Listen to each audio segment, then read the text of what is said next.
Quem é você? Quem é você? Quem é você? Quem você pensa que é? Quem é você? Quem é você? Quem você pensa que Quem é? você pensa que Quem é? é você? Quem você pensa que é? Quem você pensa que é?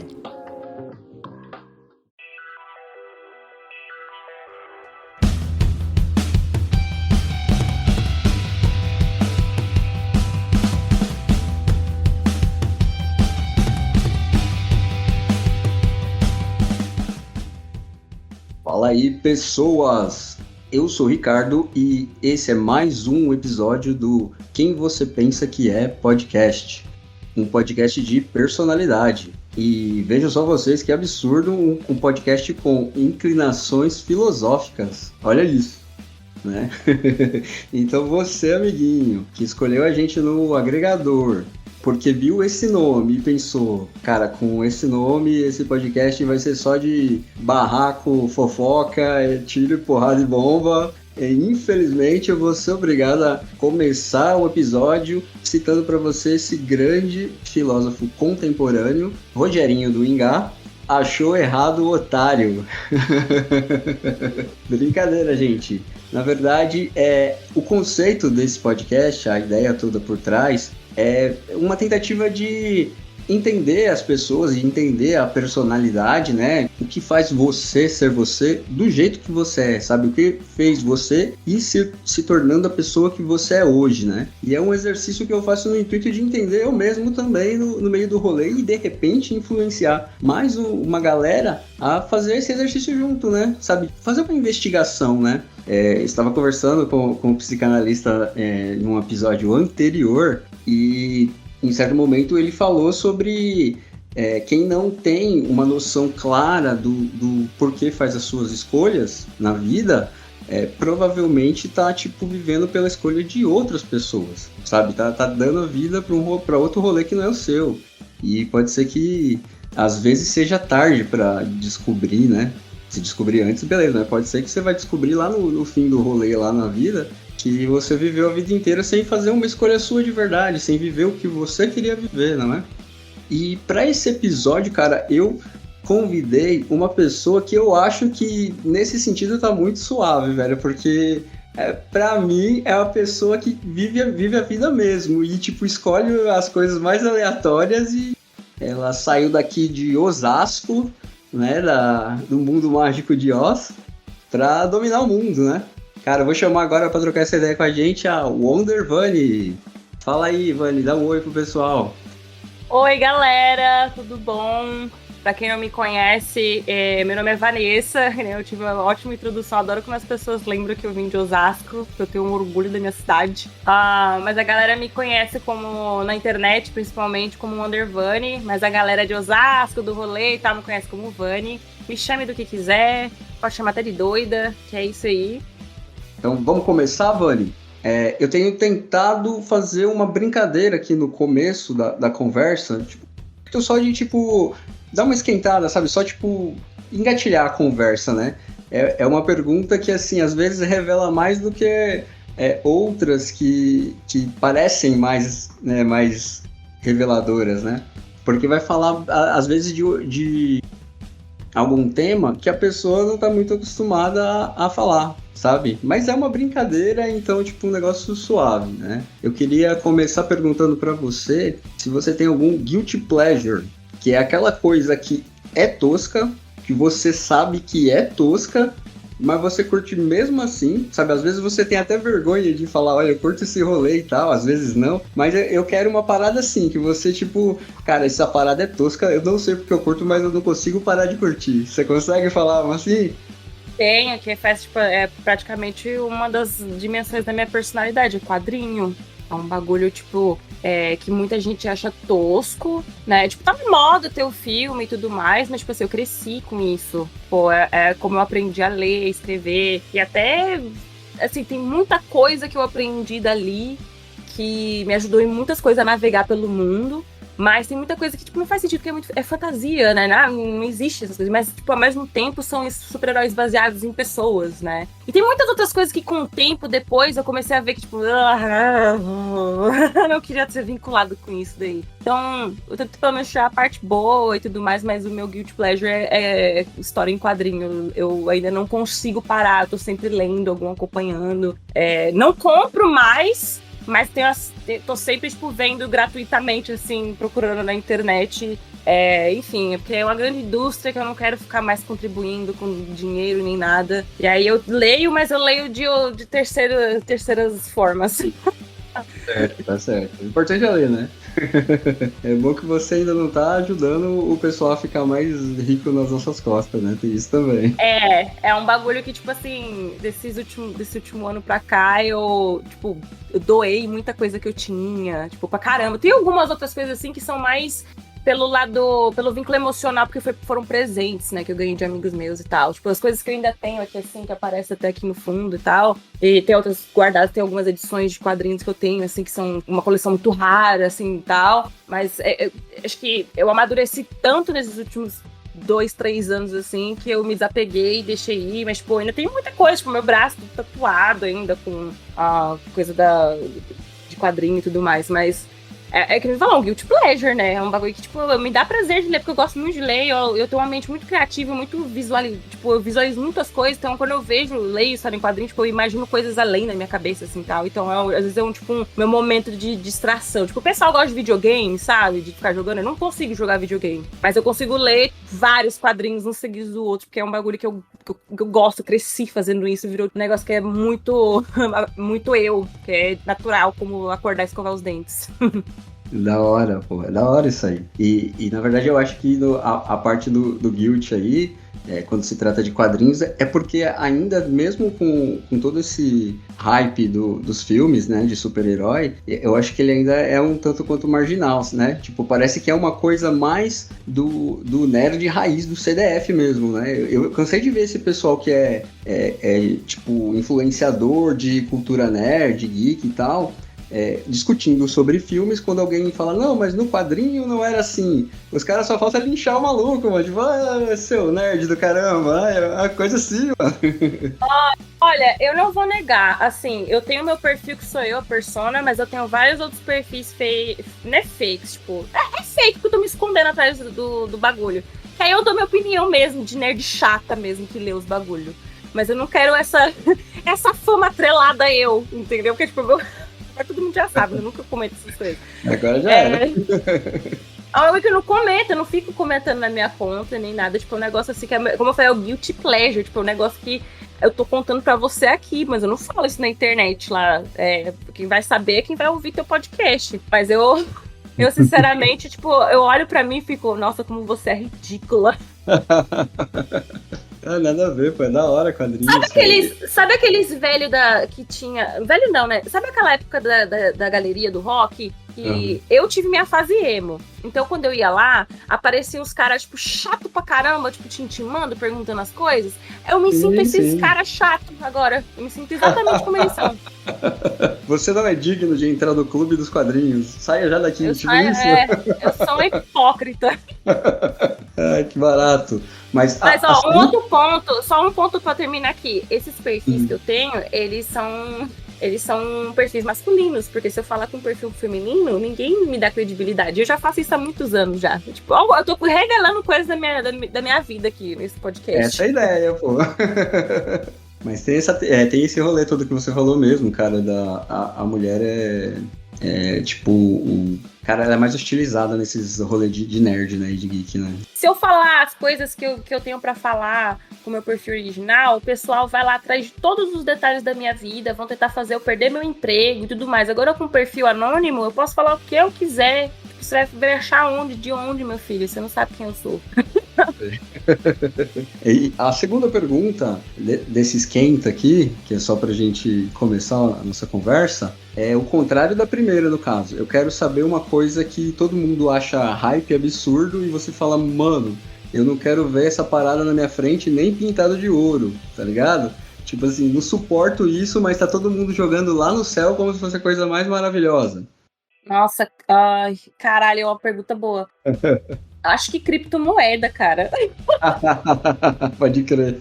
Não consigo pensar em outra coisa mais vergonhosa, assim, quando eu vejo o pessoal falando, sabe? Mas, tipo assim, eu não tô julgando quem tá investindo nisso daí. Eu tô tipo...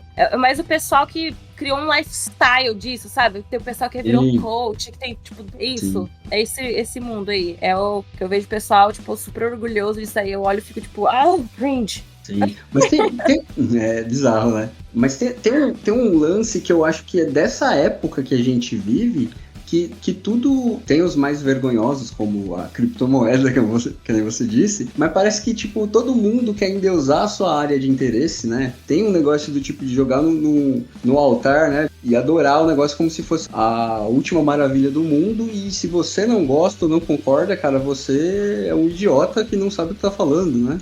Acho bizarro. Eu concordo, porque a minha área mesmo, que é a área de tecnologia, tipo, sofreu um boom novo, né? Porque tem ondas, assim, né? Que o pessoal bota lá no hype a área, fala, essa área é isso, aquilo. Aí o pessoal veste a camisa e fala que é a melhor área pra entrar, e tem um declínio. Aí depois de novo, né? Teve os layoff e tudo mais. Aí de novo, não, essa área futurística, tudo vai ser nessa área agora, vamos trabalhar nisso aqui. Aí depois morre. É a mesma coisa, não muda nada, sempre vai indo e voltando essas ondas. Pode crer. Acho que, mas tem uma coisa que eu acho que é não sei se é do tempo, né? Tem aquela ideia de todo tempo deixa uma impressão dele, né? Tipo assim, dos hábitos daquela época específica, assim, né? Como se fossem hábitos que acontecem naquela época ali e vai demorar, sei lá, uma geração para mudar, quando renovar a geração, né?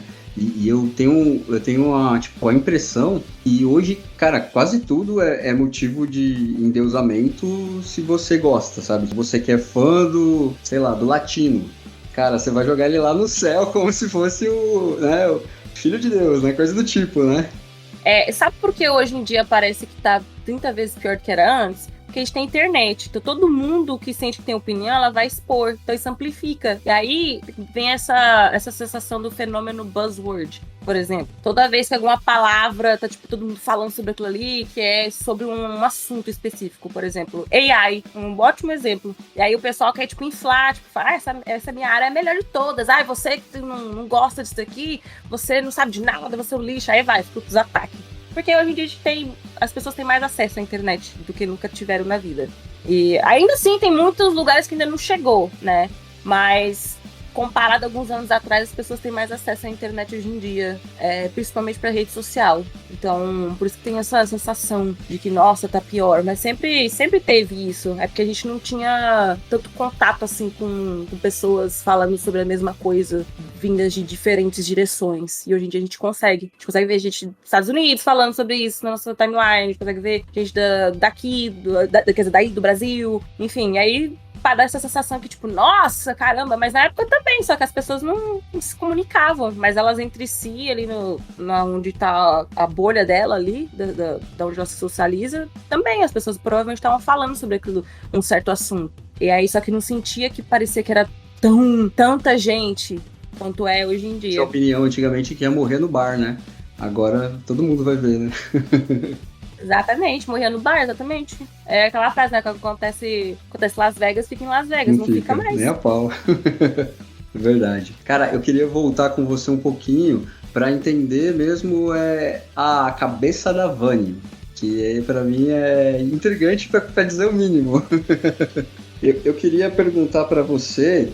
Eu sei que você falou que a gente também não pretende aprofundar muito nesse rolê, e você tinha dito que não quer falar muito sobre o lance do TI, mas eu queria ver esse começo, porque hoje pode-se dizer que a guinada maior na tua vida tem a ver com o lance de trabalhar com tecnologia, né? Foi o que possibilitou até você ir morar aí nos Estados Unidos e tal, né? Eu lembro de ter ouvido um podcast seu que você contava meio que a sua história. Eu lembro de você ter comentado que tinha a ver com o seu pai, né? Que o seu pai meio que deu o pontapé inicial, né? Ele trabalhava com programação também?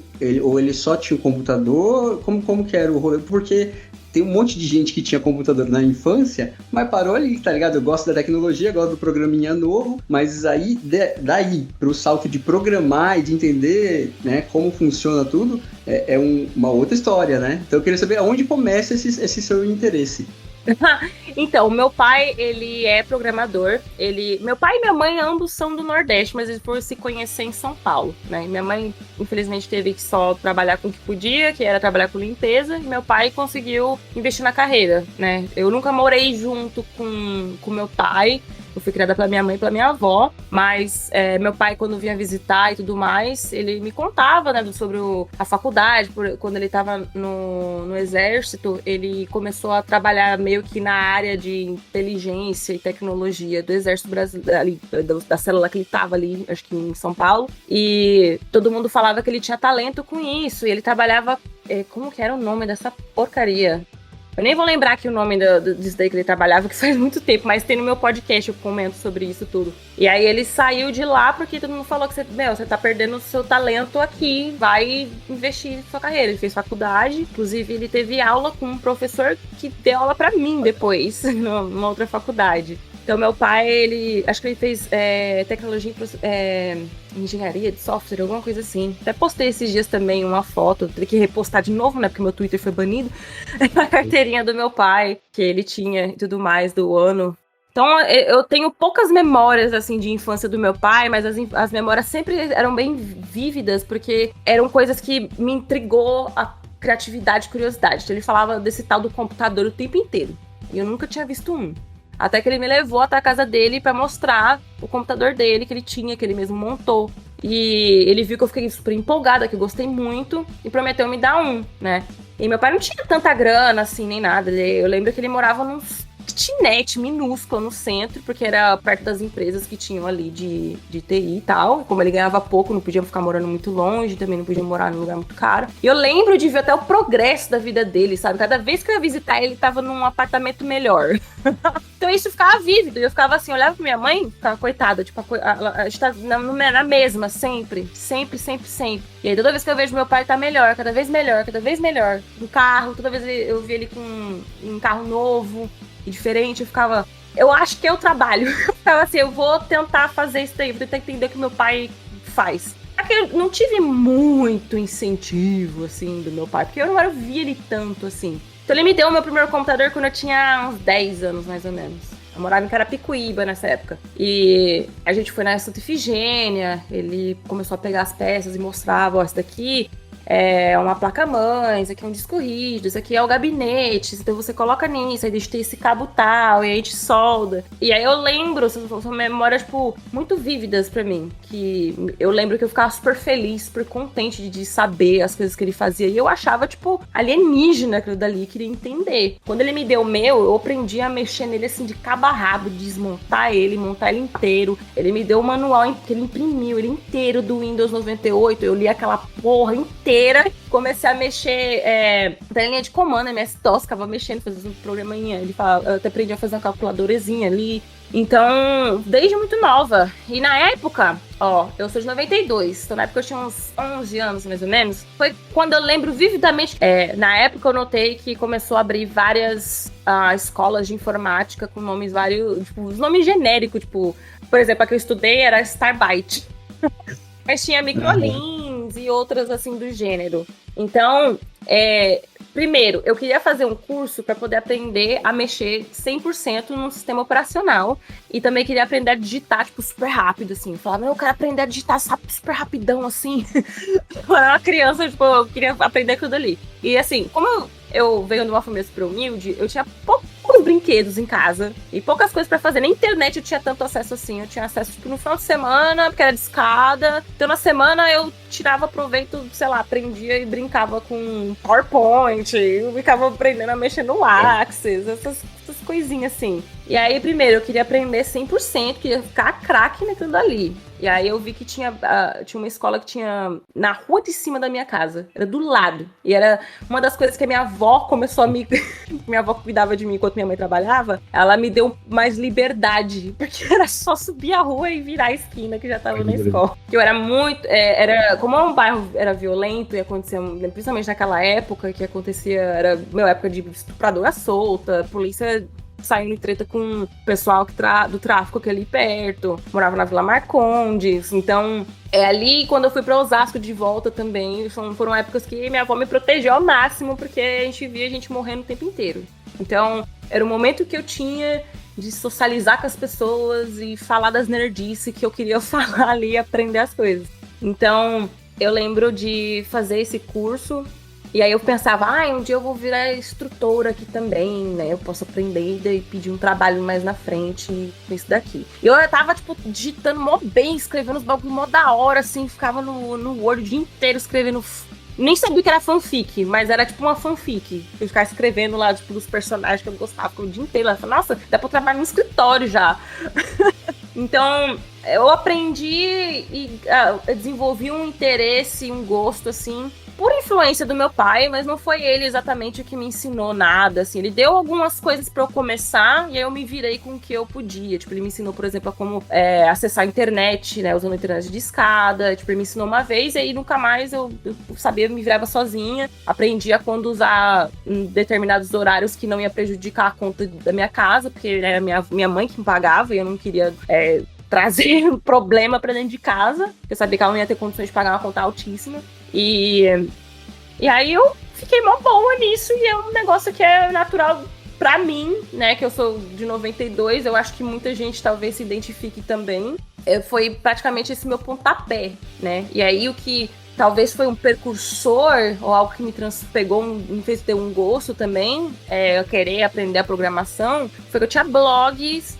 E naquela época, várias plataformas de blog te davam autonomia de você customizar o layout do seu blog. Então, eu fazia isso e aprendi naquelas, né, HTML e CSS, porque pra mim não fazia sentido nenhum. Eu só sabia, se eu fazer isso aqui, vai ficar desse jeito. Se eu fizer isso, vai ficar daquele. Eu não sabia que significava nada daqueles comandos. E eu fui aprender depois de um tempo. Mas ali pra mim foi o começo de tudo, ali, do interesse, né? Que levou, tipo, eu pensar, a única coisa que eu sou boa é mexer no computador, eu não sei mais nada. Então tá ali pra nada. Eu sabia desenhar também, que é um negócio que meu pai falava que era muito bom. Então, desde criança, e por eu gostar muito de quadrinhos, eu desenhava, então eu desenho mó bem. São 2 talentos que eu tinha desde criança, que eu falava, eu vou ter que viver de um deles aí. Mas aí eu fui pra área de TI, porque todo mundo que eu comecei a conhecer pessoas mais velhas que também trabalhavam na área, que elas me falaram, olha, vai pra TI primeiro, trabalha, faz dinheiro, daí depois você investe no que você quer fazer. Que aí você vai fazer, tipo, como um hobby, talvez você consiga mudar de carreira, mas até então você vai ter uma vida estabilizada. Foi o melhor conselho que eu recebi na minha vida. Eu fui pra TI porque eu gostava, eu também não ligava de ter que aprender alguma coisa relacionada a isso, porque já era um bagulho que era normal pra mim, era natural, eu tinha uma facilidade pra aprender. E aí eu invisto hoje em dia também nesses hobbies de desenhar, até aprender a tatuar, essas coisas assim. Eu faço tipo como um hobby, aprendendo. E se algum dia eu me encher o saco do meu trabalho, talvez eu invista. É isso. Você diria que, assim, pra você foi mais tranquilo assimilar esse rolê das linguagens? Porque eu já vi você, tipo, pular de um desenvolvimento para outro, né? Você começou trabalhando com uma linguagem, pulou para outro e tal, né? Você acha que é fácil para você, tipo, assimilar esse rolê da programação? Foi aprendido ou é natural teu, assim? Não, foi aprendido 100%. Como eu falei, é que nem aprender um idioma. Às vezes você sabe que você tem que falar aquilo dali, mas você não sabe exatamente o que significa. Depois de um tempo que eu fui estudar mais profundamente, que foi fazer mais sentido. Até então era, tipo, tudo na tentativa e no erro, né? Antes de eu entrar na faculdade, começar a conhecer pessoas que trabalhavam na área e trabalhar na área de verdade, antes era, tipo, um hobby. E, como eu falei, nada fazia muito sentido, mas fazia um pouquinho, assim, sabe? Então, é como você falar inglês. Às vezes a pessoa tá falando algumas palavras, nem sabe direito o que significa aquilo dali, mas tem uma noçãozinha do que quer dizer. É a mesma coisa, porque acho que aprender uma linguagem de programação em um idioma tem suas características bem similares, assim. E como eu falei, eu também inglês, por exemplo, eu não aprendi com aula. Tipo, eu fiz um cursinho na Microlins, sei lá, quando eu tinha também nessa época aí 12 anos. Não aprendi mais nada do que era o verbo to be, que eu já tinha aprendido na escola, que nunca passou daquilo dali. Então eu aprendi do básico mais básico. O resto eu, tipo, fui lendo.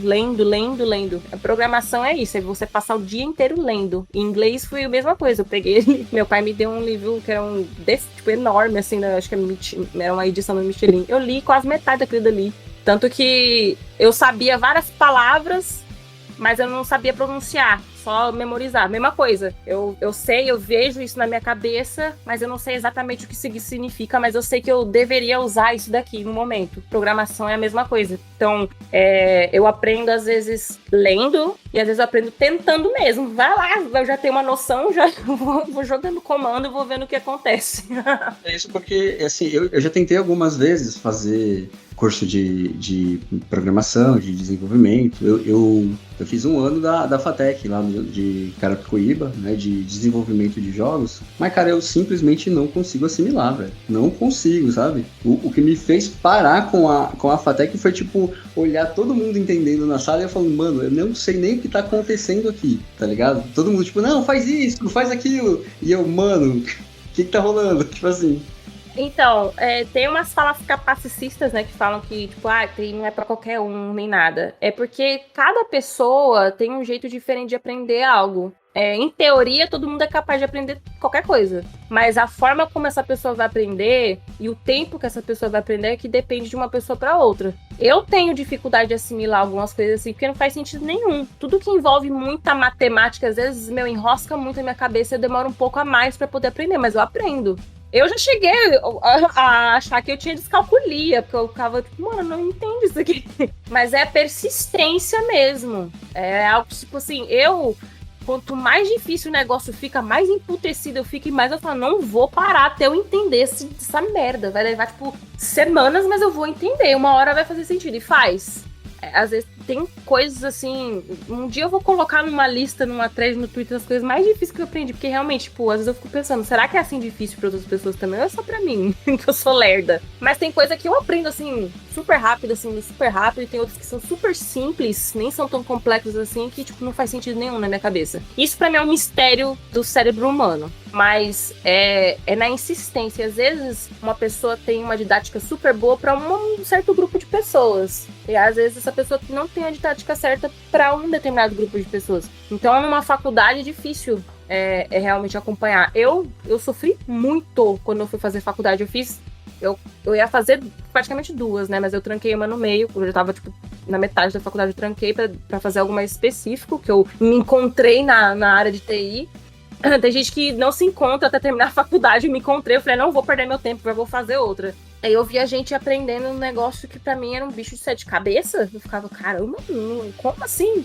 E aí depois de um tempo, insistindo, aprendendo do meu jeito, praticando do meu jeito, perguntando para outras pessoas que talvez, sei lá, saberiam me explicar melhor. E foi o que eu fiz a maior parte da minha faculdade inteira. Quando eu não entendia com um professor, eu ia para outro professor com a mesma coisa. Eu falava, você pode me explicar isso daqui porque eu não tô entendendo. E eu consegui entender porque o outro professor me explicou. Então, o modelo de ensino não é sempre pensado em todo tipo de pessoa. Isso também, né?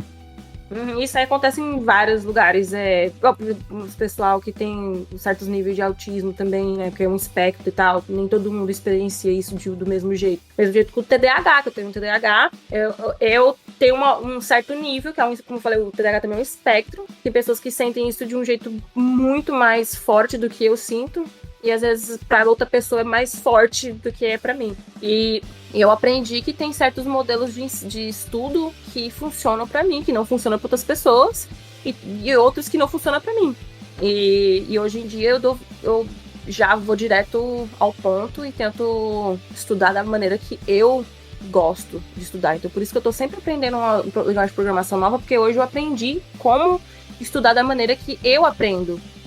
Eu aprendo lendo. O meu método que é o melhor pra mim, que é desde criança, que eu aprendi assim, é lendo. Eu gosto de muito visual, por isso que eu gosto muito de quadrinhos, muita ilustração, muita coisa, porque a minha mente é muito fértil e eu preciso ver aquilo dali na minha cabeça. Tipo, quando eu tô pensando em programação, ou até numa conta matemática, eu vejo aquilo ali vividamente na minha cabeça. Então eu preciso de um negócio bem detalhado, bem escrito. E às vezes, ouvindo, eu me distraio. Então pra mim, eu não curto muito assistir vídeo, porque eu não aprendo muito. Hoje em dia, as pessoas aprendem mais com vídeo, né, que consegue pausar e tudo mais. Então eu não sei se é da minha idade ou se é porque eu me acostumei. Também é um mistério pra mim.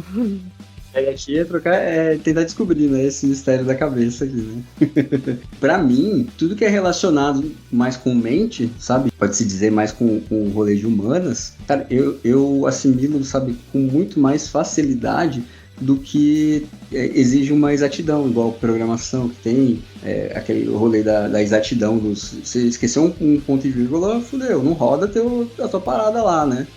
Então, deixa eu mencionar só um negócio. A área de TI, ela não é exatamente 100% exata. A gente precisa da flexibilidade. Então, tem muita filosofia na hora de você construir um software. Tem muita parte de psicologia, porque você está criando um produto para uma pessoa. Então, é um conjunto. Tanto que você vai tirar, tipo, sei lá, um bacharel, ele fala até bacharel em filosofia, alguma coisa assim. Então a gente pensa muito também, pra caramba, o tempo inteiro, tipo, e se o usuário fazer isso? Mas aí o usuário vai se sentir como? Será que o usuário vai ser uma pessoa que consegue enxergar bem? Ou uma pessoa que enxerga de longe? Uma pessoa que tem, sei lá, necessita de alguma adequação?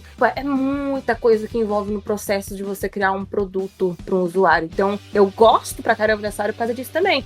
Hoje em dia, eu não mexo tanto com a parte técnica assim, da coisa, mas a minha área, hoje em dia, que eu estou trabalhando atualmente, é mais a comunidade. Mas quando eu ia trabalhar, dando meu ponto de vista eu trabalhei com programação também, não desenvolvendo um negócio sozinha, mas em conjunto. Então você vem também nessa parte de você entender as pessoas, porque a área é pessoas o tempo inteiro. Você tá desenvolvendo coisa para pessoas, você tá trabalhando com pessoas, você vai vender aquilo ali para pessoas. Então eu achava que era um negócio extremamente técnico exato a 100%. Mas vai depender muito também da área que você tá trabalhando também, né? Tem algumas áreas que vão ser muito mais, vão exigir mais essa parte lógica e tudo mais também, mas a lógica vem da filosofia. Porque como você vai chegar nesse ponto se você não pensar, tipo, em todas as situações possíveis que pode acontecer, né? Até num percurso, por exemplo, de um usuário navegando por um site, né? Tem muita coisa ali por trás. Só pra dar um adendo. E eu achei interessante, eu não tinha ouvido falar. Sabe, eu ouvi falar alguma coisa de UI e UX que tem mais a ver com a parte artística também, né, do TI, pode-se dizer, né, porque tem o lance da usabilidade e da experiência do usuário, mas tem o lance do layout, de como o usuário vai ver aquilo, né, para facilitar o rolê dele, como você falou, né, o que você vai usar, tipo, de botão e coisas do tipo para ele olhar, bater o olho e o programa ser o mais intuitivo possível, né. Disso eu já tinha ouvido falar, mas desses outros que você falou aí, até dentro de desenvolvimento, que tem todo esse rolê que é meio filosófico, eu nunca tinha ouvido falar, velho. É interessante porque eu acho que deve ter uma galera que não ouviu também.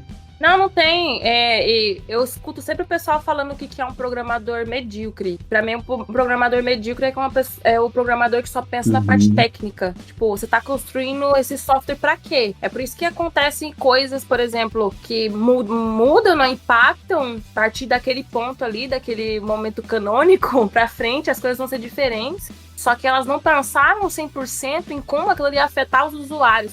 Um exemplo muito bom é no Twitter, por exemplo, quando você tá rolando o Twitter, que se chama Infinity Scroll, que você nunca para, você vai indo, ele vai vindo conteúdo até dizer chega. Quando você vai ver, você gastou 4 horas da sua vida. Ali tem gente que é viciada, literalmente, em fazer isso por conta disso. E a pessoa, quando desenvolveu, não pensou exatamente como que eu posso dar um break nisso daqui pra não afetar meu usuário. Pô, são coisas que, quando você não pensa na parte emocional da coisa, é o que faz dar problemas enormes pra você depois no futuro, né? Por exemplo, o cara que inventou isso daí, eu não sei se eu não lembro se ele investiu, colaborou até pra um retiro pras pessoas que estavam viciadas nisso daí, uma coisa assim. Não lembro se tô falando besteira, né? Mas enfim, ele foi um problema na vida de várias pessoas, que eu conheço gente que literalmente é viciada, por exemplo, no TikTok, porque não consegue parar nunca de ficar assistindo aquilo dali. Ele procrastina o tempo inteiro porque aquilo ali literalmente suga a pessoa pra tela. Então, é um problema quando você não pensa humanamente, né? Você não pensa com o lado humano na hora de criar um... Eu acho que tem coisas que são até propositais também, né? Não é nenhuma uma ausência de pensar naquele ponto. É tipo pra fazer mesmo, né? Eu quero que você fique essas 4 horas com a cara enfiada no meu aplicativo, né? Claro, tinha um livro que eu li, tenho que lembrar o nome agora, que fala sobre essas evil ideas mesmo, que as pessoas, tipo, começam com, isso aqui é pro bem, que não sei o que, mas já tinha intenção, né? E aí depois vem com plano de ação, ou seja, a medicina pra vir curar um problema que elas mesmas desenvolveram, né? É a mesma coisa, tipo, é como se a gente pudesse comparar com a indústria farmacêutica às vezes, né? Então, tem gente que realmente não pensa e faz de propósito mesmo, né? Como a gente tá vendo que tá acontecendo aí com o Twitter, né? Então, mas o que eu tava falando antes sobre o lance a minha dificuldade com esse rolê do TI, ela é até pode-se dizer que ela é até um tanto um problema que ele começa na filosofia mesmo. Porque pra mim, e até tem a ver até com o desenvolvimento desse podcast, né? Porque, cara, é um negócio absurdo a importância do porquê, sabe? Tipo assim, por que isso aqui vira isso aqui, tá ligado? E a minha dificuldade tá toda aí sempre, porque assim, eu lembro de fazer aula de cálculo na FATEC e pensar, cara, o processo tá aqui, o professor passou o processo, mas eu continuo sem entender nesse problema como que isso aqui vira isso aqui, tá ligado? Então pra mim tinha muito essa questão do porquê envolvida, tipo, mano, como que eu consigo transformar isso nisso aqui sem motivo nenhum? Por que isso vira isso, tá ligado? Eu diria que até a minha dificuldade no lance das exatas é um tanto quanto filosófica, pode-se dizer. Mas assim, se eu te disser que esse problema que você tem é como posso dizer, uma qualidade num candidato a trabalhar nessa área, você tem que fazer esse tanto de pergunta. Por quê? Mas por que funciona isso aqui? Porque é assim que você vai descobrir como o negócio funciona. Você vai investigar ele. E boa parte do trabalho, quando você vai desenvolver alguma coisa, você procurar problemas que estão ali, entender o porquê que tá fazendo esse problema. Então, por exemplo, tá dando esse erro aqui, mas por quê? Ah, tá chamando essa linha aqui. Vamos lá ver o porquê que essa linha tá assim. Aí você vai investigando, o processo de que a gente chama de troubleshooting. E até na hora de você decidir que área que você quer trabalhar, você acaba, por exemplo, por que esse site tem esse comportamento? Por que esse site tem essa cor? Por que esse botão tem isso? Por que essa ferramenta se chama isso? É o que, por exemplo, eu, que sou uma pessoa super curiosa, foi o que me levou a querer trabalhar nessa área. Porque eu queria entender como um computador funcionava, como que era desenvolvido um site. Eu queria saber. Então, o melhor jeito de você saber como uma coisa funciona é você desmontar ela, ou você montar uma igual do zero. E aí, pra você montar esses negócios do zero, você tem que entender a estrutura. Aí você vai aprendendo aos poucos. Pra montar um site, eu preciso de uma página com esse documento, que é um documento HTML. Eu preciso desse documento, que é o documento CSS. Essas coisas, essas similaridades, por exemplo, agora que eu tô citando, eram coisas que antigamente eu fazia lá nos blogs, que eu não entendia nada, e hoje em dia eu tenho essa similaridade. Eu entendo que com CSS é a estilização da página, o HTML é o conteúdo. Hoje em dia eu entendo o que é isso daí. Antigamente eu não entendia. Então, é até importante você ser uma pessoa que pergunta o porquê. Quando você não questiona as coisas, nem só pra essa área, pra todas as áreas, eu acho que isso daí é uma qualidade boa, não só pra área de filosofia, pra todas. Você se perguntar, até, por exemplo, a área política, jurídica, você tem que se perguntar muito do porquê de tudo. Então, pra mim, foi um ponto crucial, sabe? Perguntar por que esse negócio funciona desse jeito, mano. Isso aqui, pra mim, é um bagulho alienígena. Como que isso aqui tá me dando essas imagens aqui? O que é isso daqui?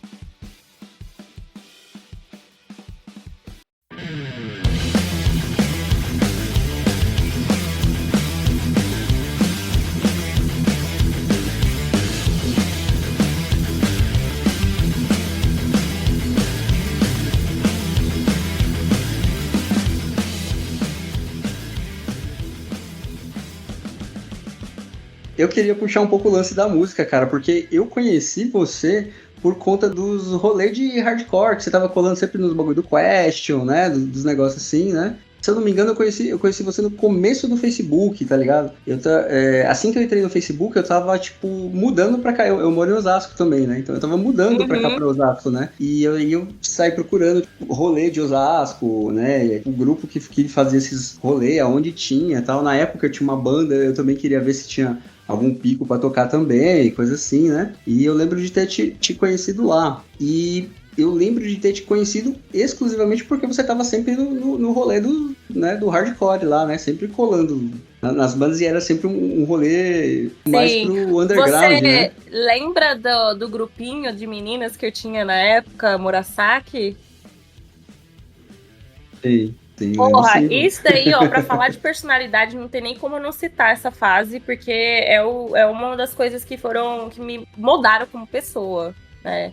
Como eu tava falando da história, né, da minha carreira, como o computador era uma das poucos brinquedos que eu tinha pra poder brincar e me entreter, né, e evitar que eu me metesse em confusão e fizesse coisa errada, passava muito tempo no computador. E como eu era uma pessoa muito introvertida, a internet me ensinou a ser uma pessoa mais aberta, assim, pelo menos ali, porque, como eu falei, né, às vezes você precisa de um espaço pra conversar com as pessoas. e nem sempre as pessoas ao seu redor são imediatas naquela opinião ou querem conversar sobre aquele assunto. E a internet é o melhor lugar que tem pra você poder tirar essas coisas da sua cabeça e conversar com outras pessoas.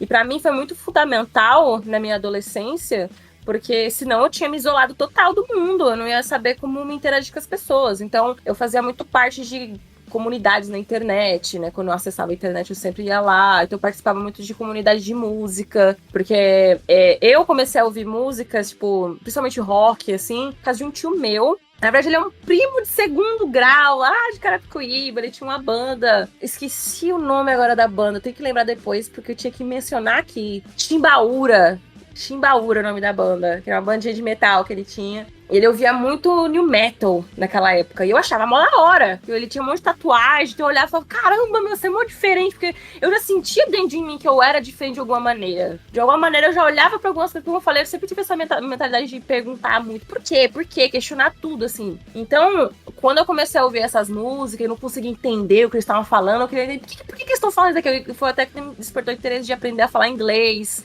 Né, que eu falei que eu li um dicionário quase todo, que eu pegava encarte de CD, ficava em CD dos meus amigos que eles me emprestavam pra eu gravar uma cópia no Windows Media Player. Aí eu ficava tentando traduzir as letras pra entender o que ele tava falando, antes de eu saber da existência do Google Tradutor, né?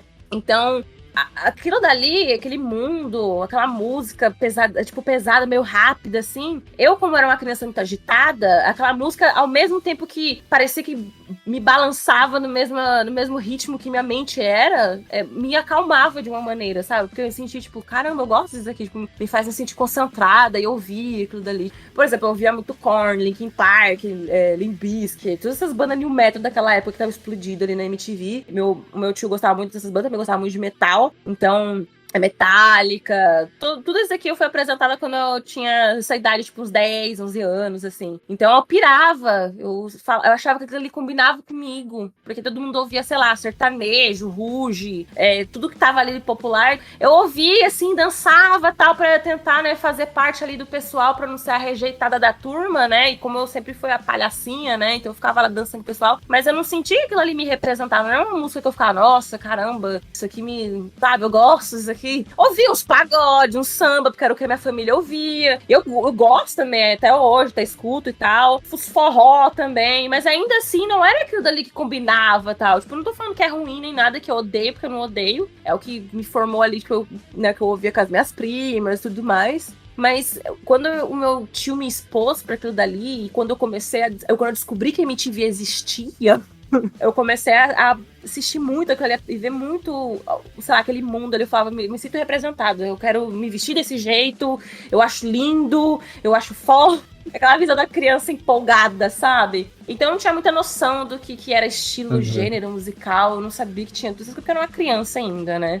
Então, quando eu me mudei de Carapicuíba pra ir pra Osasco, que foi que, com o tempo, eu fui aprendendo mais. Eu tinha uma prima que a gente passava muito tempo junto, a gente gostava das mesmas coisas, e a gente era muito fã de Linkin Park, tipo, pra caramba, assim. Então a gente comprava revista, e por causa da revista a gente acabava aprendendo sobre outras bandas, e aí a gente ia procurar na internet, gravava CD e baixava. Aí eu ia nas comunidades, conversava com o pessoal, e o pessoal começava a me passar mais banda.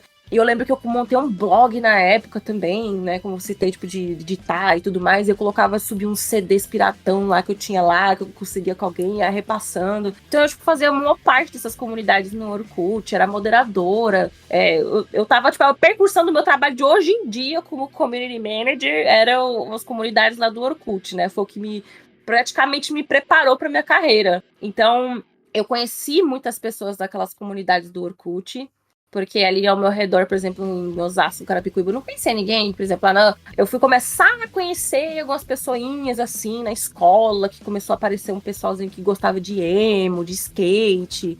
Mas ele já era um pouco mais velho, já tava saindo da parte da manhã pra ir à noite. Então, eu tinha uma amiga, essa amiga minha até hoje, mas foi que quando eu comecei a descobrir o emo, que o negócio começou a ficar popular no Brasil, e a gente ficava vendo, tipo, as matérias que tinha no Google, falando, que os emos se encontram na galeria do rock, que os emos vai não sei aonde, na casa de show do Blackjack. E eu ficava assim, a gente tem que ir nesses lugares, cara. E tipo, eu não podia sair nem na esquina direito sozinha. Então, eu tive uma fase bem curta que eu fui meio rebelde, assim. porque eu acho que foi necessária. Porque eu sentia que eu era uma pessoa sociável, eu queria me associar, mas eu queria encontrar a minha turma, eu queria encontrar as pessoas que pensavam que nem eu queria, sei lá, aprender com as pessoas. Eu sempre fui uma pessoa super curiosa e tal. Nessa época, a minha prima começou a ir para um outro lado, e eu comecei a ficar mais sozinha e isolada na internet ali pro outro lado. Porque, olha só, o plot twist. Eu acho que eu sou ateia desde criança, na verdade. Eu fiquei o tempo inteiro tentando encontrar uma razão pra ter fé em alguma coisa. Então eu sempre fui muito curiosa. Eu fui todo tipo de religião e igreja que você imaginar. E isso quando eu ainda era pré-adolescente. Então, uma vez bateu uma mulher lá em casa, que era testemunha de Jeová. Achei ela super simpática, uma mulher super chique, me lembrava tipo a Abby, o cabelo assim, impecável e tal. Falei, não, mulher chique. Ela falou, a gente tá dando estudo sobre a Bíblia, que não sei o quê. Eu falei, mas que religião que você é? Que eu já fui na evangélica, já fui na católica, já fui forçada a ser batizada. O que você é? Ela, a gente é testemunha de Jeová. Eu falei, beleza, vamos lá. Não sabia nada sobre nada. Ela foi super simpática, me ensinou. Só que eu entrei muito em contradição com ela, assim. Porque eu era uma pessoa que debatia muito. Desde sempre eu fui assim, eu não calo a minha boca. O jeito que eu sou agora falando, eu era desde pequeno. Então eu debatia e falava. Ela falava, não pode ter piercing. Eu falei, o quê? Mas eu quero colocar um piercing. Eu quero colocar um piercing na minha sobrancelha. Não pode, porque você tá ferindo a pele. Eu falei, eu quero fazer tatuagem? Porque não pode doar sangue. Eu falei, mas o quê? Meu marido, ele faleceu e eu não doei sangue. Eu falei, o seu marido faleceu e você não doou sangue? E eu fiquei assim... Falei, respeito. Foi que eu até compartilhei com a minha prima sobre isso, né? Eu falei pra ela, olha, sei muito assim, fui até algumas vezes, tal, do pessoal, tal, o pessoal me respeitou bastante, mas não é pra mim. Eu quero fazer tatuagem.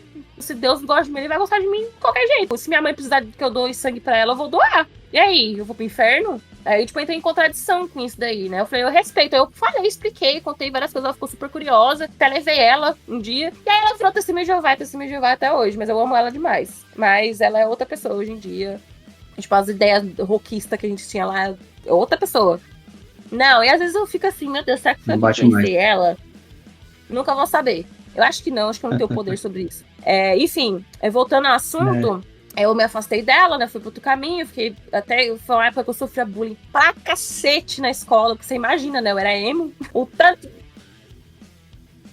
Nossa, cara, judiaram dos E nessa emos, época eu nem dava rolê ainda, tipo, eu só me vestia vestia diferente, passava os lápis de olho e tal, eu tinha um cabelão, comecei a passar papel crepom, as coisas.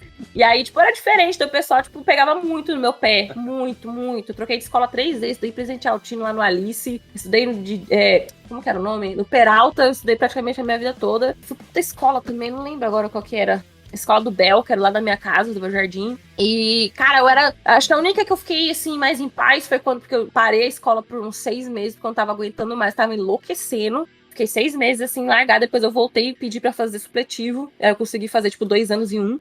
Acho que eu tinha, 17 anos e tal. Faltava só um tempo pra eu fazer 18. Enfim. Aí, foi quando eu não sofri bullying, porque só tinha gente velha. De noite. Então ninguém tá cagando. Podia ir com a peruca lá pra escola. Ninguém falava nada. Tá todo mundo, eu só quero ir embora daqui. Então, aí eu comecei a falar, mano, eu preciso encontrar amigo, cara, eu não aguento mais ficar me sentindo isolada. Eu comecei a falar pra minha avó, pra minha mãe que eu ia fazer trabalho da escola, porque eu era muito nerd, na escola eu não aprendia porra nenhuma porque eu não prestava atenção, porque não conseguia aprender do jeito que tava ali, era mó algazarra, mas aí eu prestava atenção só em alguns tópicos, eu ia em casa e estudava, então eu ficava o dia inteiro estudando, tecnicamente, porque eu pegava livro na biblioteca e falava, vou ler sobre essa porra sozinha aqui, aí eu acabava aprendendo até coisa que a professora nem explicou, então eu era super nerdona, porque eu não saía de casa, eu ficava em casa o dia inteiro, eu ficava desenhando, escrevendo, estudando, então toda vez que eu falava que eu ia fazer trabalho, elas acreditavam. Aí eu ficava enrolando, né? Porque eu tava dando rolê, eu ia lá pegava um ônibus, ia lá pra usar, eu ia até a pé, lá do meu jardim até o centro, que eu não tinha dinheiro pra porra nenhuma. E aí eu falava, tô na casa da minha amiga fulana. Aí eu ligava pra minha amiga, na casa dela, aí ela falava, tá no banho. Então tá tarde, ela vai dormir aqui. E a mãe delas me cobertavam também, porque eu falava, tô indo num show, provavelmente eu vou chegar tarde, mas não vou fazer nada, eu sou uma pessoa responsável, mentira, nem era. Aí eu ficava na rua, ficava enchendo a cara com o pessoal que eu tinha acabado de conhecer, que eu era super extrovertida, né, vivenciando uma loucura ali, era um monte de festa, e conhecia a gente aqui e acolá. E foi numa época que eu comecei a conhecer gente que colava em show, em Osasco mesmo, lá no Areninha. Arena, tinha aqueles festivais anuais de hardcore lá do Buda Produções, uma vez por ano. Eu tocava, tipo, um monte de bandinha de hardcore. Eu tocava um metalzinho, assim, quando eu ia abrir e tal. Já fui naquela Led Slay também, que tinha shows de metal. Eu ia em todo rolê. Eu queria estar em todo lugar, queria conhecer todo mundo, porque eu gostava de tudo. Mas, tipo, tudo naquele submundo ali do pessoal do rolê alternativo, né?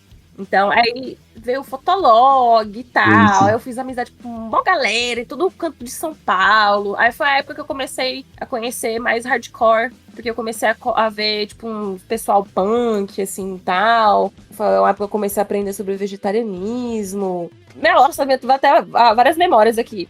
Mas foi tipo um rolê puxando o outro, porque eu conheci uma pessoa que tinha interesse em outros gostos musicais, elas me mostravam uma música nova, eu gostava e começava a ouvir coisa daquele gênero. Então foi com punk, depois foi o hardcore logo na sequência, hardcore punk. E hoje em dia eu escuto mais hardcore e hardcore punk do que metal, new metal, mas ainda continuo ouvindo. Praticamente um dos fatores de eu ter vindo parar aqui nos Estados Unidos, praticamente, né? Rolê com banda, porque assim, os fatores eu tinha principais, curiosidade né? de ir para os Estados Unidos por conta, principalmente por causa de banda, porque a maioria das bandas que eu gostava de hardcore é tudo daqui, da Pensilvânia, exclusivamente onde eu moro hoje em dia, e de Nova York, aqui do lado. Então, eu tinha um fascínio por conta das letras que eu lia. Muitas das coisas que eu aprendi de posicionamento político foi por causa de hardcore, né? Por causa das letras e tudo mais. Não só daqui nos Estados Unidos, mas tipo, tem uma banda lá, por exemplo, um dos exemplos, 2 bandas que praticamente me ajudaram, me impulsionaram e me influenciaram a querer aprender mais sobre política e tudo mais. Uma delas é o Chokehold, que é uma banda canadense. Aprendi muita coisa só ouvindo música deles e tal, e vendo entrevista. E tem uma outra banda que eu gosto pra caramba, que chama Warzone. Mas tem várias outras bandas, assim, que depois de um tempo, né, comecei a aprender mais e conforme eu ia conhecendo o pessoal, eu fui conhecendo outras bandas. Que é um mundo era bastante underground, assim, naquela época que a gente começou. Já tava começando a ser um pouco mainstream por causa da internet e tal. E ainda antes de mim, que eu sou novinha ainda, né, eu tenho apenas 31 anos.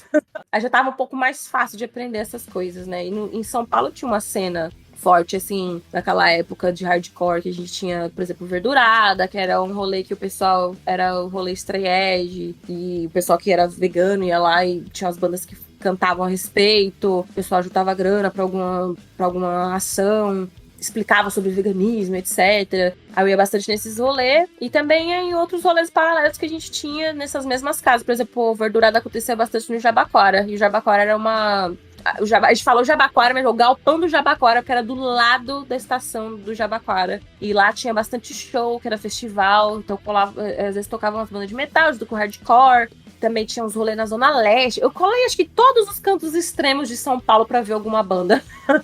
Então... pode voltar. Deixa eu voltar um pouquinho.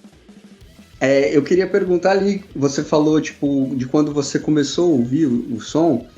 Primeiro para você veio a música, o lance de ser sei lá, a energia da música. Foi. Depois veio o conteúdo delas.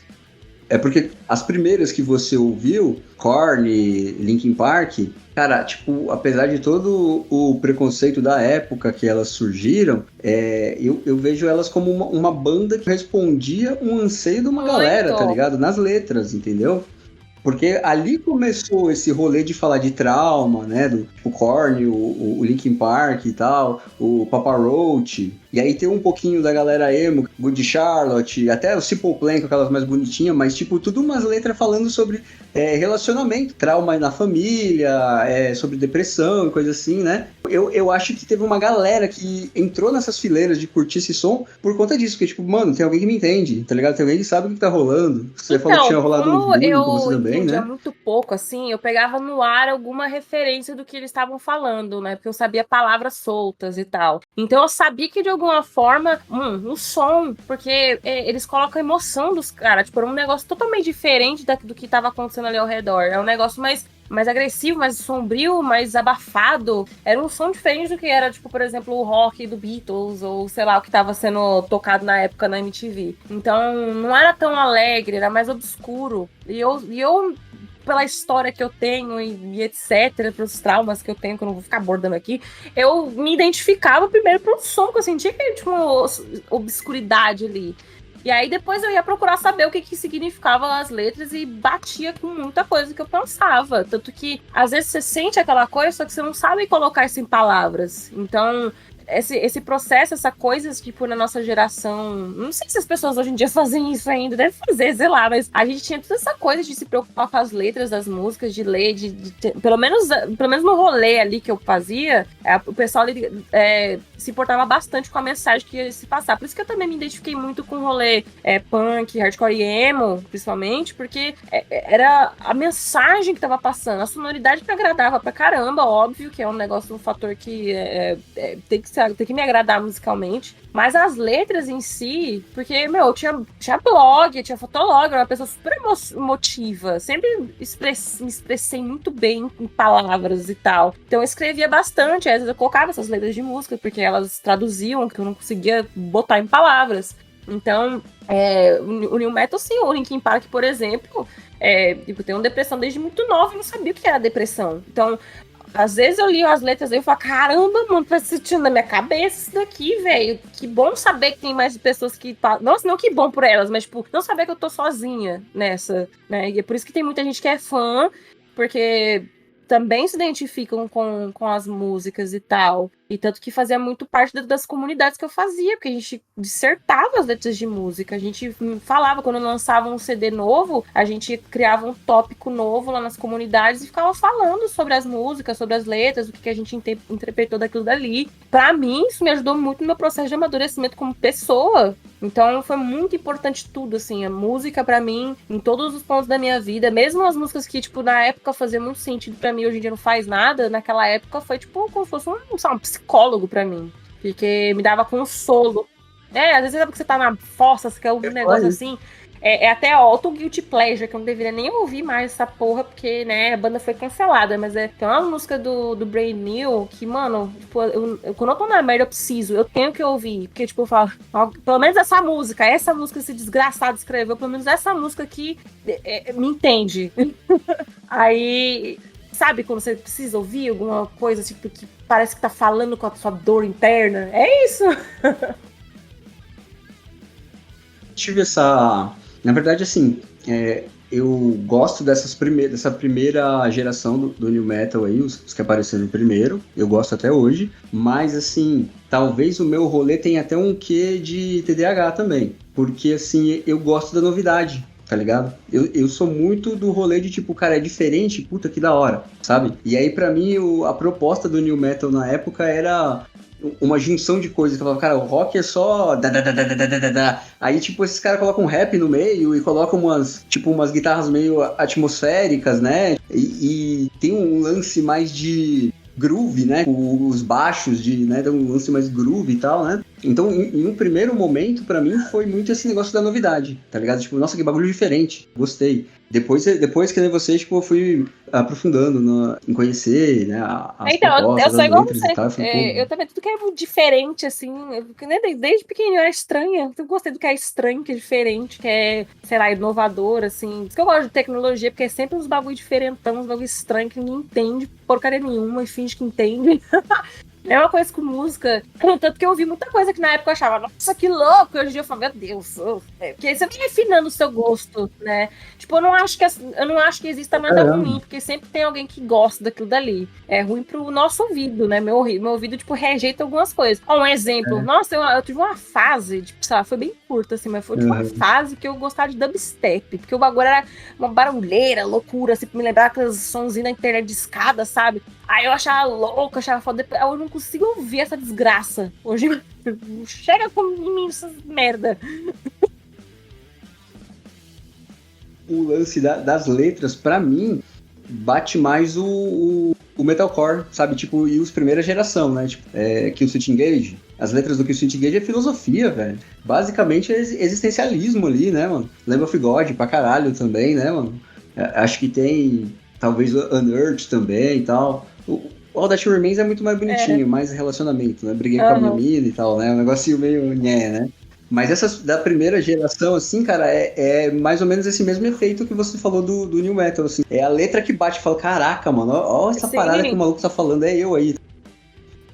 Mas eu também comecei a curtir porque era diferente. Depois que eu fui ver, cara, eu falei, cara, nossa, a letra é muito foda. É uma discussão que eu tenho com meu irmão constantemente, né? Meu irmão também ouve uns rock quase o mesmo tanto de tempo que eu, né? Ele é 4 anos mais novo que eu, mas, tipo, praticamente a gente ouve quase que o mesmo tempo, assim, o mesmo tanto de tempo, né?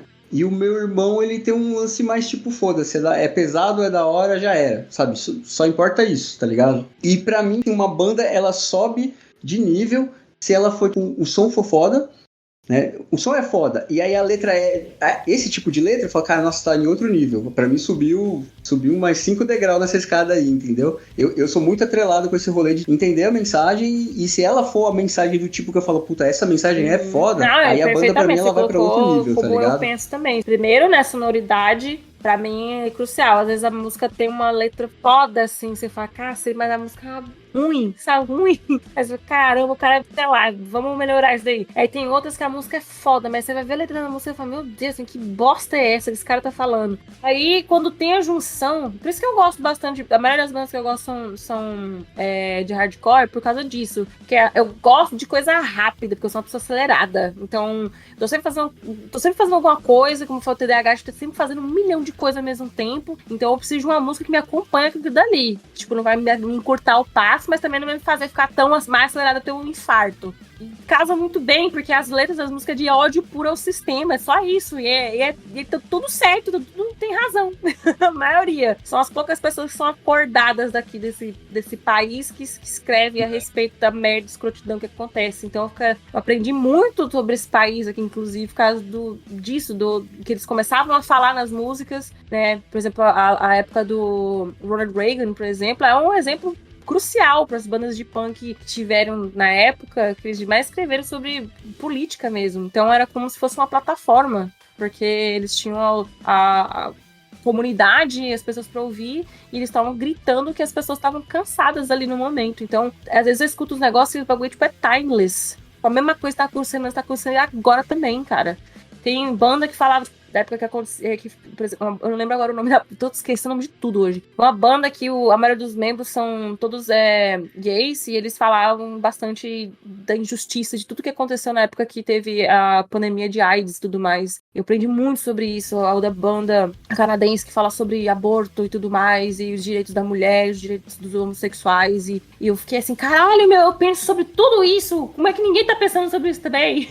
Então, quando todas as bandas estavam falando de coisa clichê, sabe, de, meu namorado terminou comigo, que eu sou um corno, não sei o quê, tava falando de coisa real, que é coisa que, tipo, mano, ninguém tá prestando atenção nisso aqui não, velho, o mundo tá acabando, tá todo mundo da merda aqui, o pessoal tá, tipo, enfim, cantava pra minha alma, que eu sempre tive essa revolta, assim, né, porque, mano, filha de empregada doméstica, mãe solteira, velho, não tem pessoa mais revoltada, é a história real, oficial do brasileiro. É como o Mano Brown já falava, né? Mãe solteira de um promissor vagabundo. E não tem como você se sentir mais enfurecido. Porque eu também gosto bastante de rap também, pra cacete. Também outra realidade, outro mundo que eu também frequentava muito, que era o rolê de rap, não posso esquecer. Irracionais é uma das bandas que eu mais fui em show na vida. Então... Vi, com certeza. Você já viu aquele documentário do Racionais que tem no Netflix? Esses caras. É outra plataforma também, que eu falava, caramba, mano, que tá falando da realidade que eu vivo aqui ao redor, meu. Todo mundo que tá cantando as letras são um pessoal que eu conheço aqui, da região que eu moro. Então, não tinha mais alguém pra falar mais da realidade de tudo ali. Então, pra mim, eu acho que o punk e o rap tá ali andalado ali, o hardcore, porque música...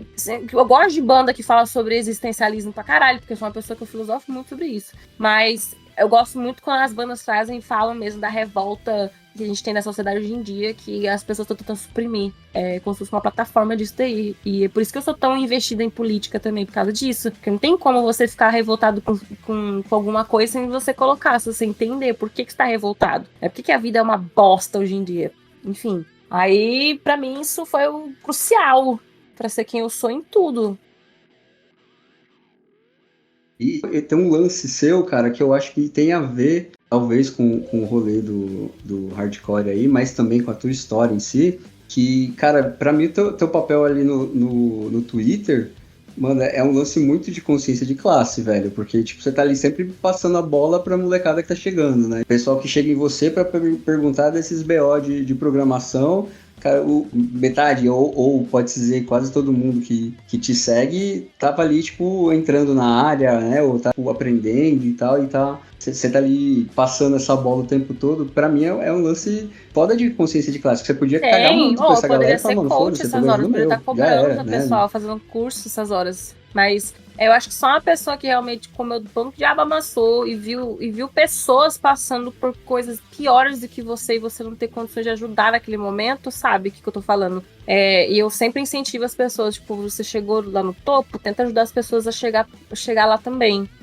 Se você recebeu ajuda alguém também de alguma maneira, né? Eu tenho muito esse espírito de coletivo, de comunidade, sempre tive. E é tudo muito envolvido, né? Porque eu gosto muito desse lance de viver em comunidade, ou de participar de comunidade, colaborar com uma comunidade, desde a época do Orkut, com música, compartilhando música, até hoje em dia compartilhando conhecimento na área de tecnologia. Então, uma das coisas que eu mais faço é pegar as mensagens DM que eu tenho do pessoal tendo qualquer tipo de, sei lá, problema no dia a dia, seja treta com, sabe, tô nervoso porque eu vou fazer uma entrevista amanhã, como que eu me comporto? Você me ajuda? Eu falava, me fala do que é essa entrevista, o que você tá preparado, o que você sabe, o que você tem de experiência. Tenho toda a paciência pra conversar com a pessoa. E vou tentando, assim, vou fazendo o que eu posso também, porque eu sou só uma pessoa, não sou uma empresa, né? Então eu recebo muita mensagem o tempo inteiro, o dia inteiro, de gente pedindo ajuda das mais diversas coisas. E aí, às vezes eu consigo ajudar, às vezes eu não consigo, às vezes eu vou lá e procuro uma pessoa que saiba como ajudar essa pessoa. Aí eu uso o Twitter pra caramba pra isso. Eu faço perguntas lá, que geralmente as perguntas que eu fazia lá no Twitter, que infelizmente foi suspenso, eram perguntas de coisas que eu recebia na DM. E aí o pessoal ia lá e colaborava em massa, era super legal. Né? Porque a plataforma não morreu ainda e a comunidade ainda tá viva ainda. Então, pra mim, desde sempre, eu sempre tentei entender e me perguntei o porquê que algumas pessoas tinham tanta e outras tinham nada. Por que o meu pai conseguiu ir pra frente e minha mãe tá estagnada? Essas coisas, assim, que me impactaram e me influenciaram muito a ficar perguntando e tentar entender como que esse jogo, né, que a gente vive aí, que é o capitalismo, funciona. E isso aí só foi questão de tempo, porque sabe quando você sabe de alguma... Como eu falei, né, tipo, às vezes a gente sabe o que uma coisa mas não sabe como colocar em palavras e tudo mais. Você sabia que tinha algum problema ali, só que você não sabia colocar o nome nele. Tipo, a razão raiz de toda a desgraça da maioria das coisas que a gente conhece hoje em dia tem um nome. E aí você não sabe o que é, porque as pessoas te previnem de saber ou de falar, porque, né, as pessoas têm que ser gratas por viver nesse sistema desse jeito que deixa as pessoas mais pobres e as pessoas ricas mais ricas. Então, eu sempre quis fazer alguma coisa que eu pudesse ajudar outras pessoas, sabe? De alguma maneira. E aí, sabe quando você tem esse negócio dentro de você, tipo, mano, eu preciso encontrar como fala, um motivo existencial.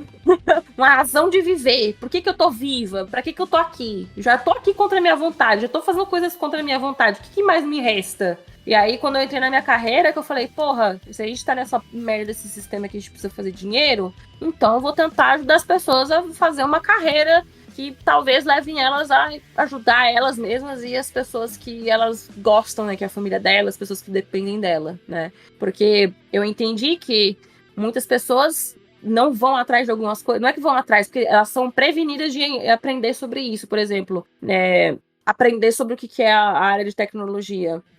Ou até coisas básicas, assim. Não é um negócio acessível. Então as pessoas não entendem. Então eu pensei, eu vou tentar facilitar isso para todo mundo aprender. Principalmente quem tá chegando agora e pessoas que já estão na área, mas não sabem a respeito disso aqui ainda. Qualquer um, de qualquer nível, vai aprender. Então, quando eu tava na faculdade, tudo que eu tinha dificuldade, eu começava a escrever, documentar o meu processo de aprendizado, os que eu testei. Então, eu tinha vários blogs, tinha um Medium, participar de várias comunidades, fóruns. E tudo que eu ia aprendendo, eu ia compartilhando na internet. Tudo que eu encontrava de assunto diferenciado que ninguém tava falando a respeito, eu ia lá e falava. Só que eu falava, tipo, de uma maneira, sei lá, jovem. Uma maneira que as pessoas não se sentissem intimidadas ou com medo, que fosse um bagulho super complexo, né?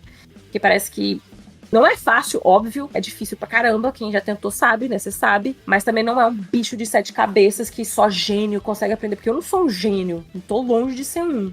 Então, eu queria mostrar isso pras pessoas, pra tirar esse gatekeeping em volta daquilo dali. E aí eu pensei, pô, não tem tanta mulher falando assim, principalmente em 2013, 14, que era quando eu fui começar a criar conteúdo sobre isso, principalmente a minha área específica, que era de banco de dados, não tinha tecnicamente de uma mulher falando, tipo, pouquíssimas mulheres falando sobre isso. Uma ou outra, e às vezes era gringa que falava. Então, a minha intenção era sempre ajudar as pessoas a terem um emprego que elas pudessem ter uma vida digna, que é poder pagar aluguel, poder comer o que quiser, poder se vestir bem. Tipo, tentando ser uma presidente, assim, sabe? Eu quero isso pro meu povo. Da hora. Eu acho que tem tudo a ver com o espírito tanto do hardcore quanto do rap, né, cara? É um lance meio stay true with yourself, né? Você tá verdadeira com você mesmo desde esse rolê do hardcore, do rap até agora no Twitter, programação e etc e tal, né? Bem louco isso aí. Porque eu acho que é um lance muito simples a pessoa tipo, desassociar partes da vida dela. Lá no som eu ouço só música contra o sistema, mas eu trabalho, né, tipo, pro cara mais filha da puta do rolê do capitalismo, né? E não é tanta gente que consegue fazer isso, né, mano? É um bagulho pra se dar valor, eu acho da hora. Então, assim, a gente não pode culpabilizar a pessoa que trabalha pro cara mais capitalista do mundo, porque é um emprego e às vezes a pessoa depende disso daí e às vezes faz o dinheiro suficiente pra poder pagar e sustentar algumas pessoas. Eu entendo, jamais vou julgar ninguém pelo trabalho que elas fazem e acho que ninguém deveria fazer isso. Não tô falando que você tá fazendo, tô falando tipo, pras pessoas que estão ouvindo isso. Até porque eu escuto muito isso direto, as pessoas falam, porque você fica pensando, você tem pensamento alinhado com o socialismo, mas você trabalha nos Estados Unidos ganhando em dólar. Tipo, eu infelizmente tive que sair do meu país para poder ajudar as pessoas que eu amo, que eu ajudo minha família, eu consigo contribuir com causas que eu acredito, porque no Brasil não tinha condições pra porra nenhuma, ainda mais se é mulher, cara, trabalha nessa área, esquece, é difícil, é cruel.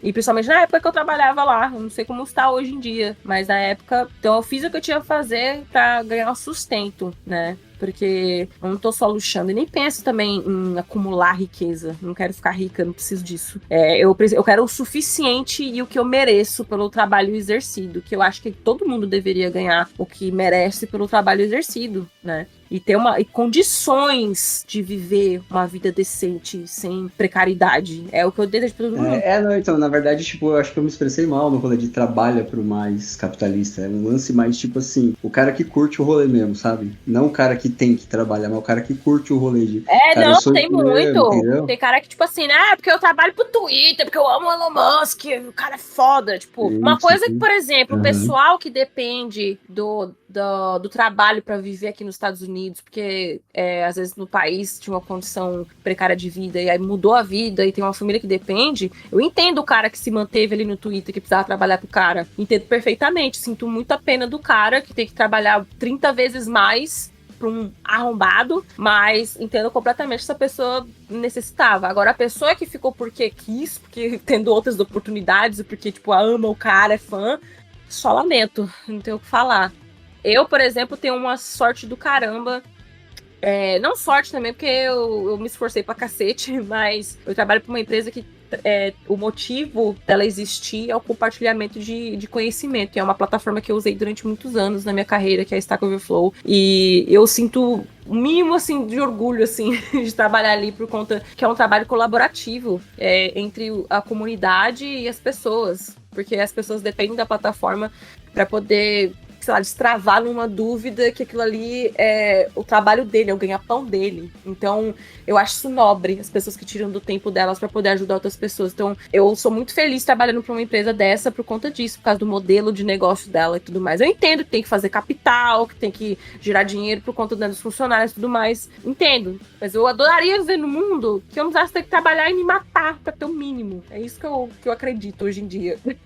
E aí, acho que aí também entra aquilo que você falou antes do cara que comenta tipo, sobre você, comenta que você se diz comunista, mas trabalha pros Estados Unidos ganhando em dólar, sabe? Pra mim tem um desconhecimento aí, né, mano? Porque, na verdade, tipo, o problema tá na má distribuição, não tá em você ganhar também, né? certo seria que todo mundo ganhasse. Né? Exatamente, esse é o ponto. Esse é o ponto crucial. Tipo, não é minha culpa que isso aconteça. Eu tenho plena consciência disso e eu não acho justo. E se chegasse num ponto que, por exemplo, eu tivesse que abdicar de algumas coisas pro bem comum, eu iria. Se eu soubesse que todo mundo ia ter o mesmo, ia ter o básico pra sobreviver, eu iria abdicar, porque eu não preciso. Eu, Vanessa, né? Agora o pessoal vai me apedrejar por falar isso daí. Mas, por exemplo, agora a gente vai tentar combater o aquecimento global, então todo mundo tem um carro, vamos devolver, a gente vai dar uma grana e a gente vai reverter isso aqui em, sei lá, mais ônibus que são melhores pro ecossistema, não sei o quê. Tipo, essas paradas assim, eu faria, cara. Se eu vejo que vai melhorar o mundo, que vai fazer a vida das pessoas melhores e felizes, saudáveis, eu iria, mas as pessoas não vão. Por quê? Porque as pessoas têm um pensamento individualista e eu não sou assim. Não sei se aí você vai percebendo, né? Todas essas coisas que eu tô falando de comunidade, de prestar serviço. Eu sou uma pessoa que pensa no coletivo desde pequena, porque o que eu mais queria era fazer parte de alguma coisa, de contribuir com alguma coisa, de ajudar de alguma maneira, ou fazer parte de alguma coisa. Não que eu queresse ser aceita. Eu queria ver que ali as pessoas pensavam iguais e tinham um propósito em comum, né? Que é o que eu mais procurei minha vida inteira, é propósito. Eu encontrei meu propósito, de tentar fazer da minha maneira, do meu jeitinho, né? Com o que eu posso aqui na minha mão, que eu também não consigo abraçar o mundo, né, com meus braços. O que eu posso hoje em dia é ajudar transferindo conhecimento para outras pessoas conseguirem ter uma vida melhor através do seu trabalho, né? Que é o que é a realidade hoje em dia. A gente precisa de trabalhar, a gente precisa fazer dinheiro, infelizmente. Se não tivesse, maravilha, perfeito. Mas infelizmente, a gente vive. Aí eu pensei, por que você escolheu os Estados Unidos? Eu não escolhi os Estados Unidos, foi a oportunidade que apareceu. Foi o que veio ali pra mim. Foi o que eu vi acontecendo e eu fui e me joguei. Se tivesse a oportunidade de sei lá, alguém me levar pra China, eu ia. Pra Cuba, eu iria. Eu ia pra qualquer lugar que a gente tivesse a oportunidade de ter uma vida melhor, decente. Eu iria.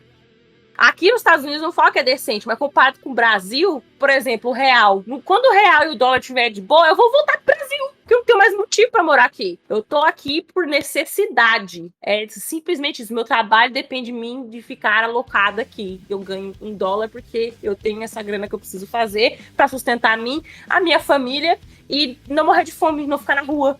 Isso pra mim não tem nada de desonesto e nem contraria que o meu ideal é de que eu acredito e eu sacrificaria sim coisas da minha vida para o prol do bem em coletivo, porque eu quero um mundo com igualdade social.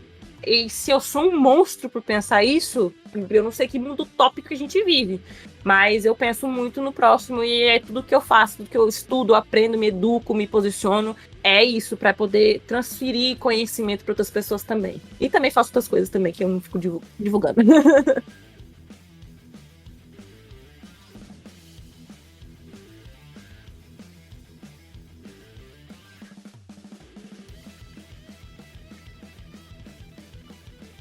Essa noção que o povo tem de, tipo, de socialismo e comunismo, cara, pra mim parece muito, você tem que ser um monge, tá ligado? Larga tudo e vai viver no mosteiro. Franciscano, você tem que abdicar de tudo, você tem que viver na rua. Não, cara, você merece ter uma cama da hora, entendeu? Um tênis de qualidade, uma roupa que não vai rasgar depois de você usar a primeira vez, entendeu? Uma comida boa, bem feita. Merece, meu. O trabalho merece. Tô falando que nem o Lula aqui, não merece uma picanha.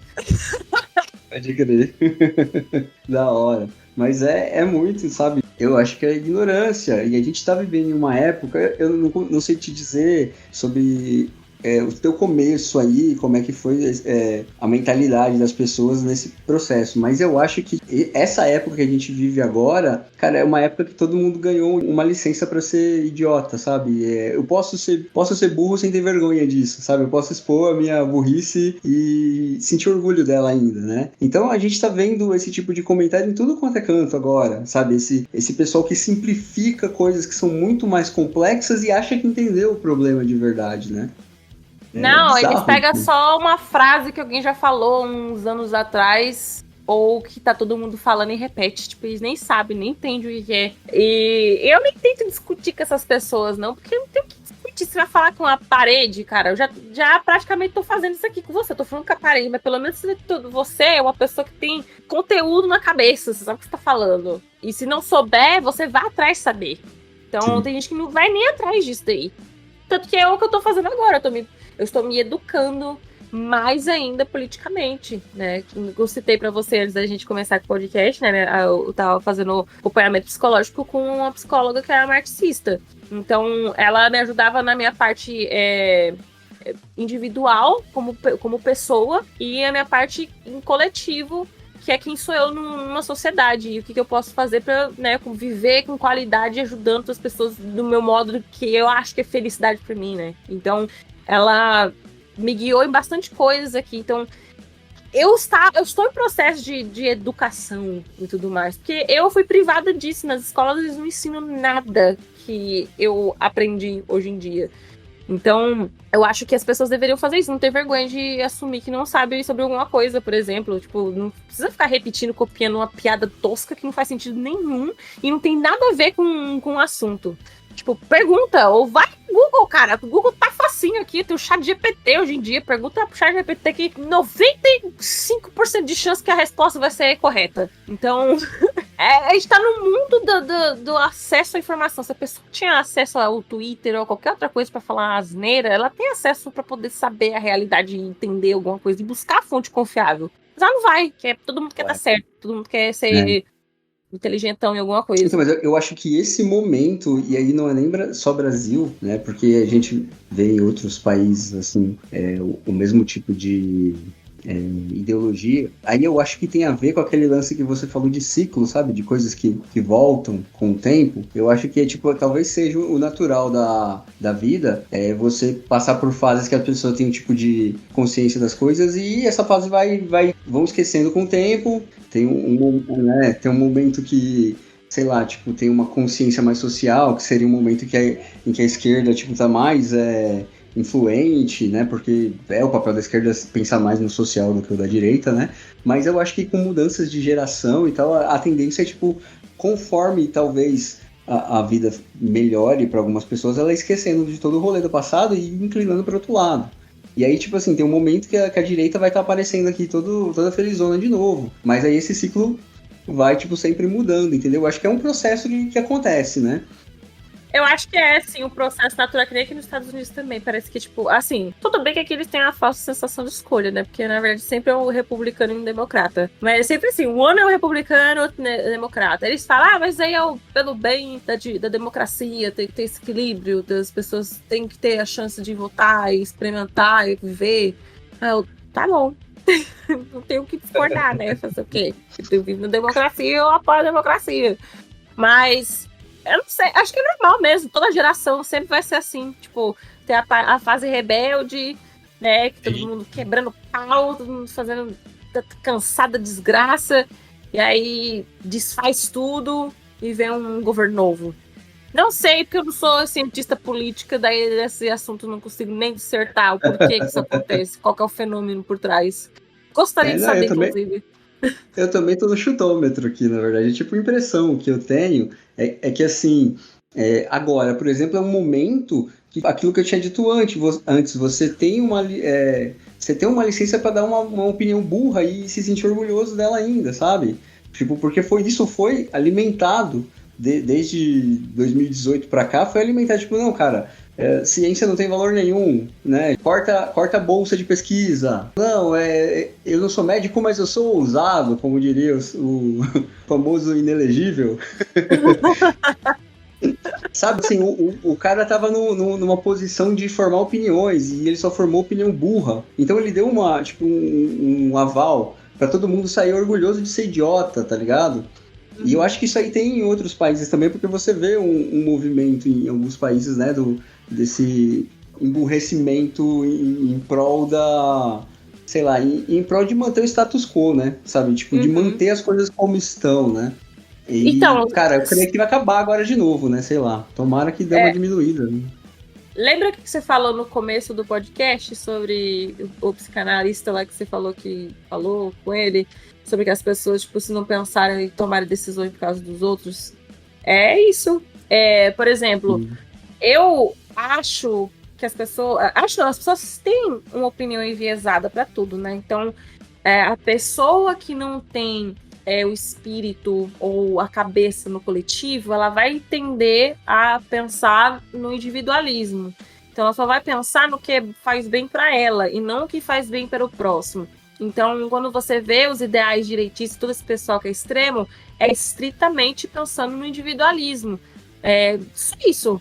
Quando você pensa no coletivo, você tem a tendência de ir pro pensamento de esquerda mesmo, né? E aí tem os níveis e tal, né? Tem o pessoal que é extremo, né? Que é o pessoal faz os franciscanos, e tem o pessoal que já é os liberal, né? Tipo, vai, né? Que é enfim, a gente não se importa com eles.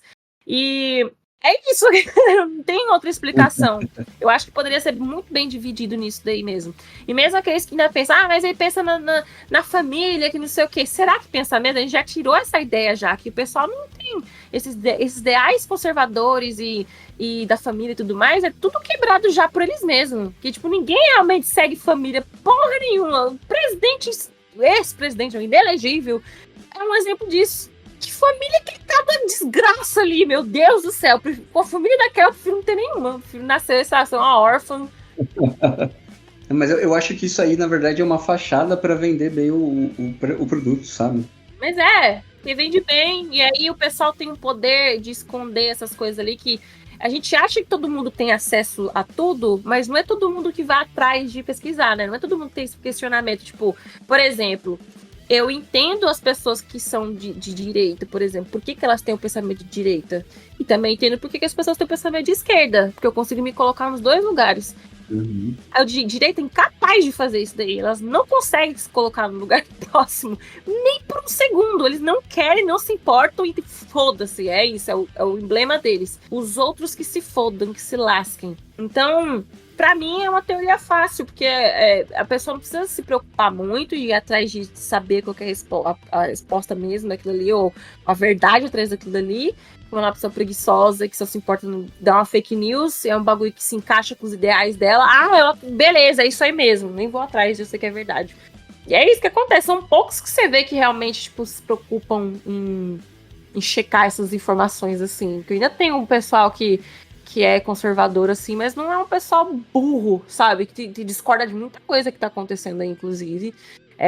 Não que eles se importam, que eles são pessoas extremamente individualistas, né? Só se preocupam com a família delas dali, mas, tipo, ainda assim ela fala, porra, foi errado você tratar as pessoas assim. Ainda assim, tipo, aquela pessoa que tá no meio termo ali, né? Enfim, o liberal.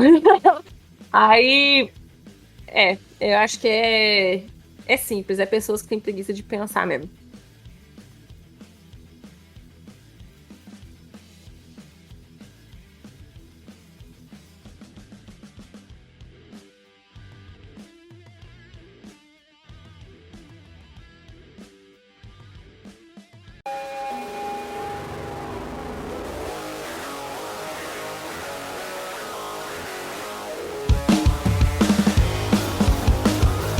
É o lance da ideia que eu falei de fachada para vender o produto, é que assim, eu acho que, como você falou, tem tipo um lado da direita aí que tem mais consciência, não a mesma que a nossa, mas mais, né?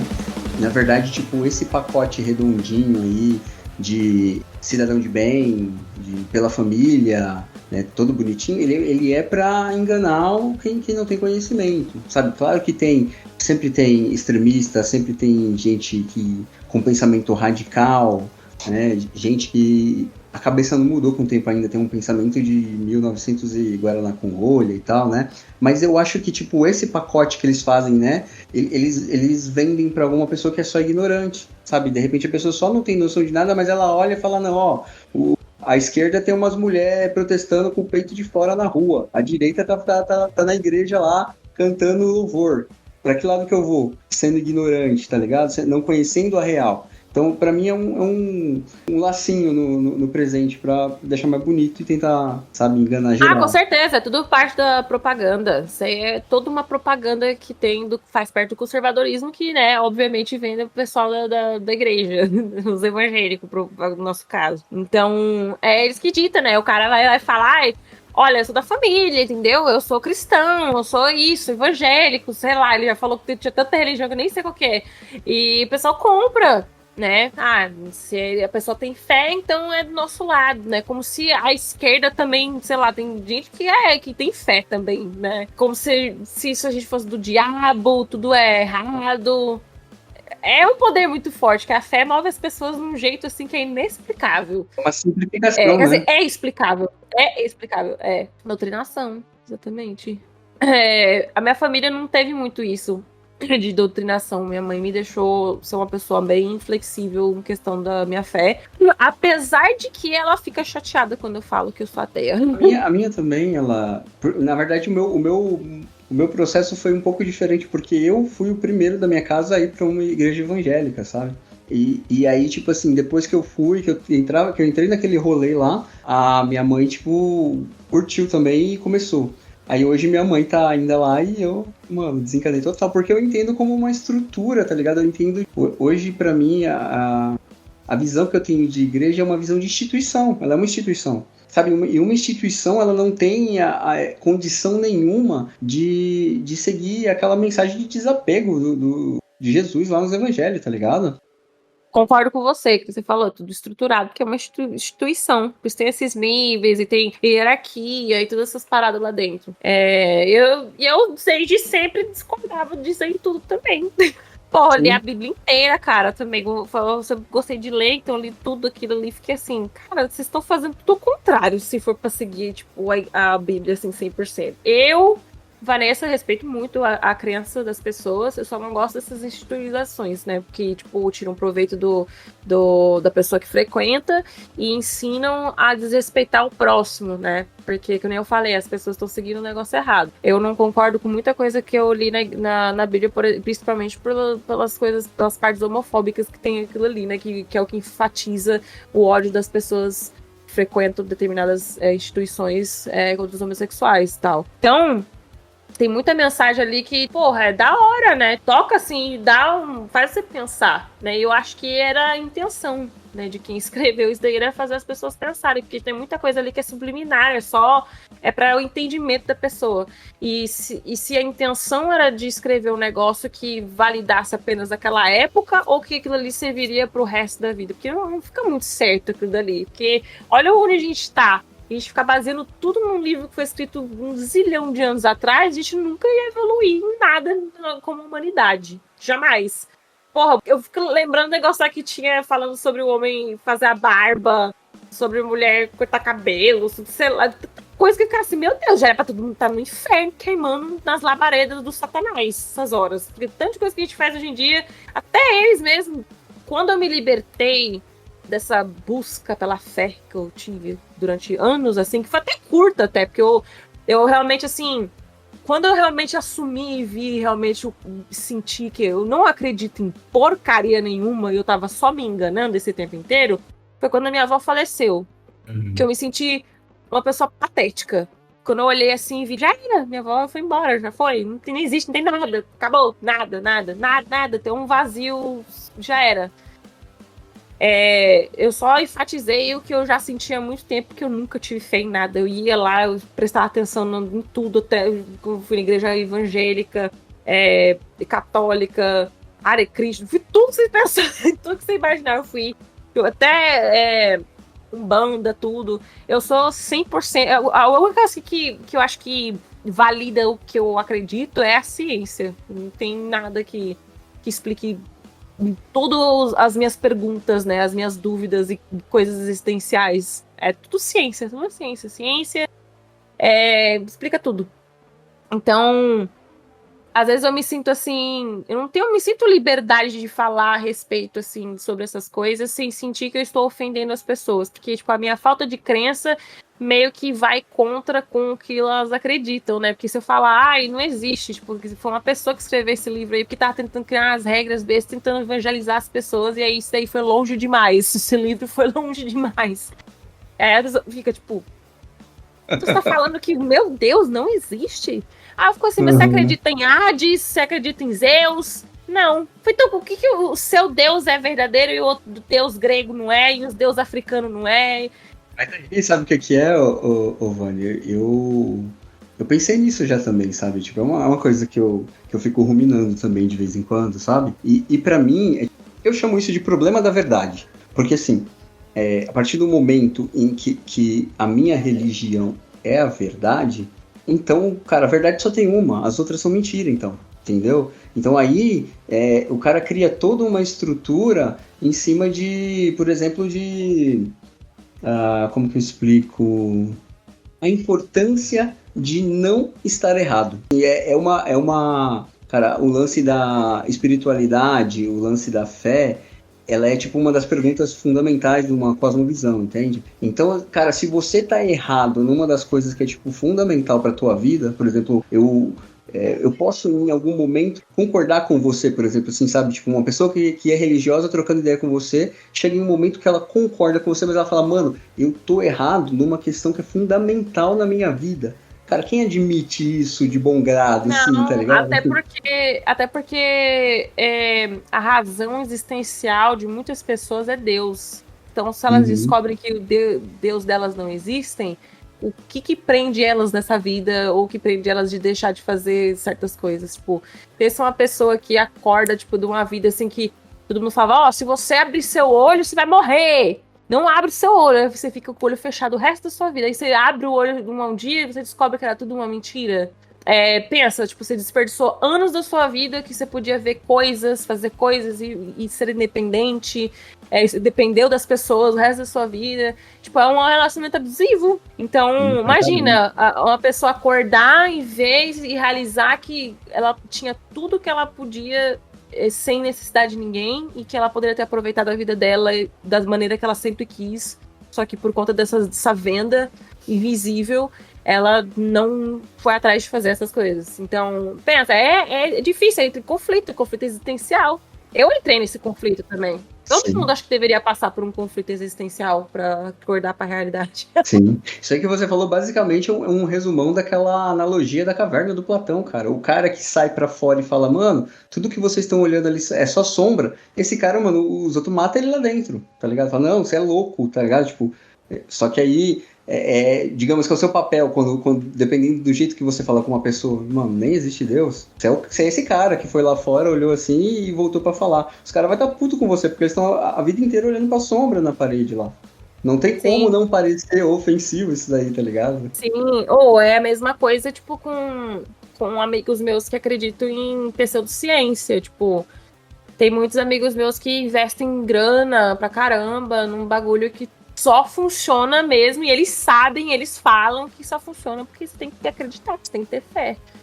E cientificamente falando, não tem comprovação e benefício nenhum. Então, assim, eu sou muito delicada nesses assuntos e eu não vou falar pra elas nada porque eu sei que eu vou desrespeitar. E, tipo, nada que eu vou falar pra essas pessoas, não existe nenhum artigo que eu possa mandar que vai fazer com que elas deixem de gastar o dinheiro delas com esse charlatanismo, porque a fé é mais forte para algumas pessoas e elas necessitam daquilo dali para sentir que estão curadas de alguma maneira e tem algum conforto, né? Porque às vezes é uma trava mesmo que a pessoa tem na cabeça, e aí vem um charlatão certo, destrava isso daí ali.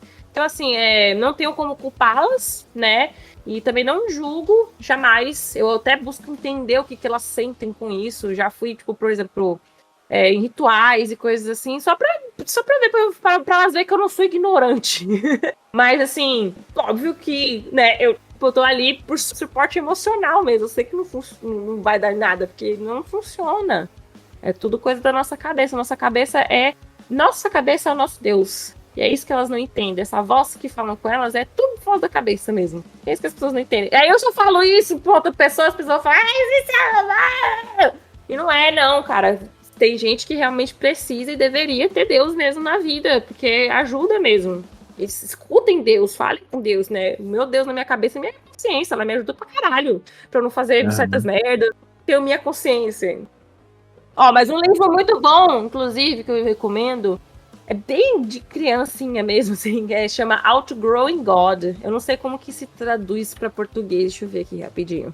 Esse livro praticamente explica a formação das religiões e por que existem todas as religiões tão parecidas umas com as outras quando elas nasceram, tipo, em determinados lugares diferentes do mundo, assim, sabe? Ao mesmo tempo. Então ele explica bastante esse fenômeno e tal.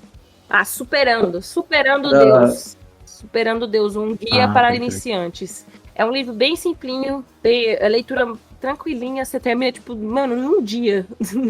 Eu tinha curiosidade pra saber como que cultos e religiões eram formados. Faz muito sentido. E é até parte do meu trabalho, na hora de você compreender como que um grupo funciona em conjunto. Eu li bastante sobre... Tem um livro de Freud também que fala psicologia em grupo. E esqueci o resto do nome. É um livro muito bom também que me ajudou pra cacete pra entender até coisas do meu trabalho. Explica bastante isso também, do comportamento das pessoas em questão política, em questão de grupos mesmo, de interesse, e etc, etc. E até religioso, né, inclusive, né, como um culto, uma seita, coisa do tipo. Eu tirei algumas conclusões, né. Primeiro que muitas pessoas realmente não pensam por si próprias mesmo, elas precisam de alguém que pense por elas, que vão germinar esses ideais na cabeça dela, e elas são pessoas que são seguidoras, tipo um formigueiro, sabe? Tem um formigueiro ou uma colmeia que precisa de uma rainha, precisa de um líder, coisa do tipo. Então elas pegam coisas que correspondem com alguma coisa que tá ali na vida delas, que de alguma maneira ela se correlaciona, ela consegue se identificar. E elas precisam de uma pessoa, de um líder que vai guiar elas, porque elas não conseguem pensar por si próprias. Então, e aí tem a euforia de você estar em grupo, que você meio que sente o emocional da pessoa quando você tá em grupo e tudo mais. Porque tem esses cultos e tudo mais. Então é uma leitura muito legal, não vou ficar falando pra não estragar. Acho que eu dediquei 2 livros, né? Enfim. Depois eu vou dar os links pra você, se você quiser disponibilizar, pessoal. Beleza, manda assim. Eu vou colocar lá depois na descrição. Mas o lance que você tava falando aí de... uma coisa que eu acho que pesa bastante, né? Além, né, de todo esse lance da antropologia, de você estar em grupo, como você falou e tal, né? Pra mim, não é todo mundo que consegue lidar com o peso da falta de sentido, da aleatoriedade. Se você parar pra pensar um dia na tua vida de que, tipo, cara, isso aqui tudo é aleatoriedade. Você tá por acaso, foi com, sei lá, aconteceu, já era, é isso. E a tua vida, cara, se você não arrumar um sentido pra ela, ela não tem um sentido último. Não é uma resposta que você vai achar em algum lugar. O sentido é você que vai, né, que vai achar. Que seja o parecido com esse seu que você falou que é ser comunidade, né? O lado de todo mundo, tá ligado? De fazer alguma coisa na tua vida que justifique a tua vida, que você fala, cara, minha vida tá completa agora porque eu fiz isso, entendeu? Cara, é difícil uma pessoa parar pra pensar nisso e falar, cara, mano, é tudo aleatório e se eu não correr atrás de dar um sentido, não tem nenhum. Então aí pra mim entra o papel da religião, né, de todos esses lances aí, que é o cara que vai pegar e falar assim, não, tem sim, vem aqui comigo que tem sim, tá ligado? Tem um negocinho aqui, né? Tipo, eu acho que aí o papel da religião é cara, é tipo um calmante, tá ligado? De aliviar o rolê, mano, porque senão o cara endoida. Se você não souber lidar com isso, você pira, né? Com ausência de sentido, né? Eu acho que é importante porque nós humanos mesmo, pessoas, a gente existe porque a gente vive em coletivo. Nosso existencialismo inteiro viver em coletivo, a gente não tem outra chance. Tem pessoas que conseguem viver, obviamente, independente, claro, mas nós, como CIT, depende um do outro pra tudo, trabalho, dia a dia, pra gente não se matar no trânsito. Então, fica assim, meio que subliminar, né? Mas algumas pessoas entendem isso e fazem o possível para que essa experiência do coletivo seja agradável e certa para todo mundo, e tem outras pessoas que estão nem aí. Que é o pessoa que é singularidade, individualismo. E singularidade não, individualismo é a palavra certa. Então, não tem a consciência de viver no coletivo, que é o que falta nas pessoas, que é o que a gente tá praticamente falando no episódio inteiro, que as pessoas não têm. Eu, por exemplo, cara, eu tenho raiva de muitas pessoas e muitas atitudes e muitas coisas.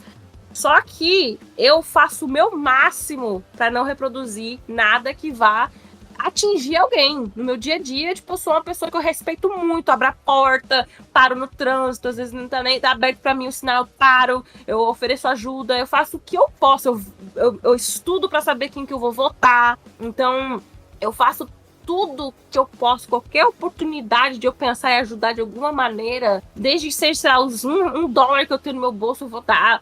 não sei, de qualquer coisa, qualquer oportunidade que eu tiver, mesmo sabendo que eu não vou receber nada em troca, nenhuma gentileza, nenhum obrigado, eu vou fazer, porque eu ainda penso no coletivo. Se essa pessoa não pensa, o problema é dela. Eu não vou deixar de pensar dessa maneira e fazer a minha parte, que na minha visão, na minha vida, a minha religião, entre aspas, que é a humanidade, eu invisto em um mundo melhor através de tratar as pessoas bem, da maneira que eu puder. Óbvio que eu não sou uma otária, que se alguém me atacar, eu vou atacar também. Mas, no geral, eu sou uma pessoa extremamente educada. Quem me vê na internet acha que eu sou bruta, um cão. Eu sou uma flor de pessoa com todo mundo. Eu tenho uma paciência com as pessoas, só não pareço ter. Mas eu tenho um cuidado, uma delicadeza com as pessoas que quem olha, você acha que essa mulher é satanista do caramba. Mano, se tiver que dar minha jaqueta pra alguém, eu dou. Eu sou muito trouxa nesse sentido, mas em outros se me atacar, eu vou atacar também, como diria Inês Brasil. Filósofa, né? Filósofa contemporânea, né?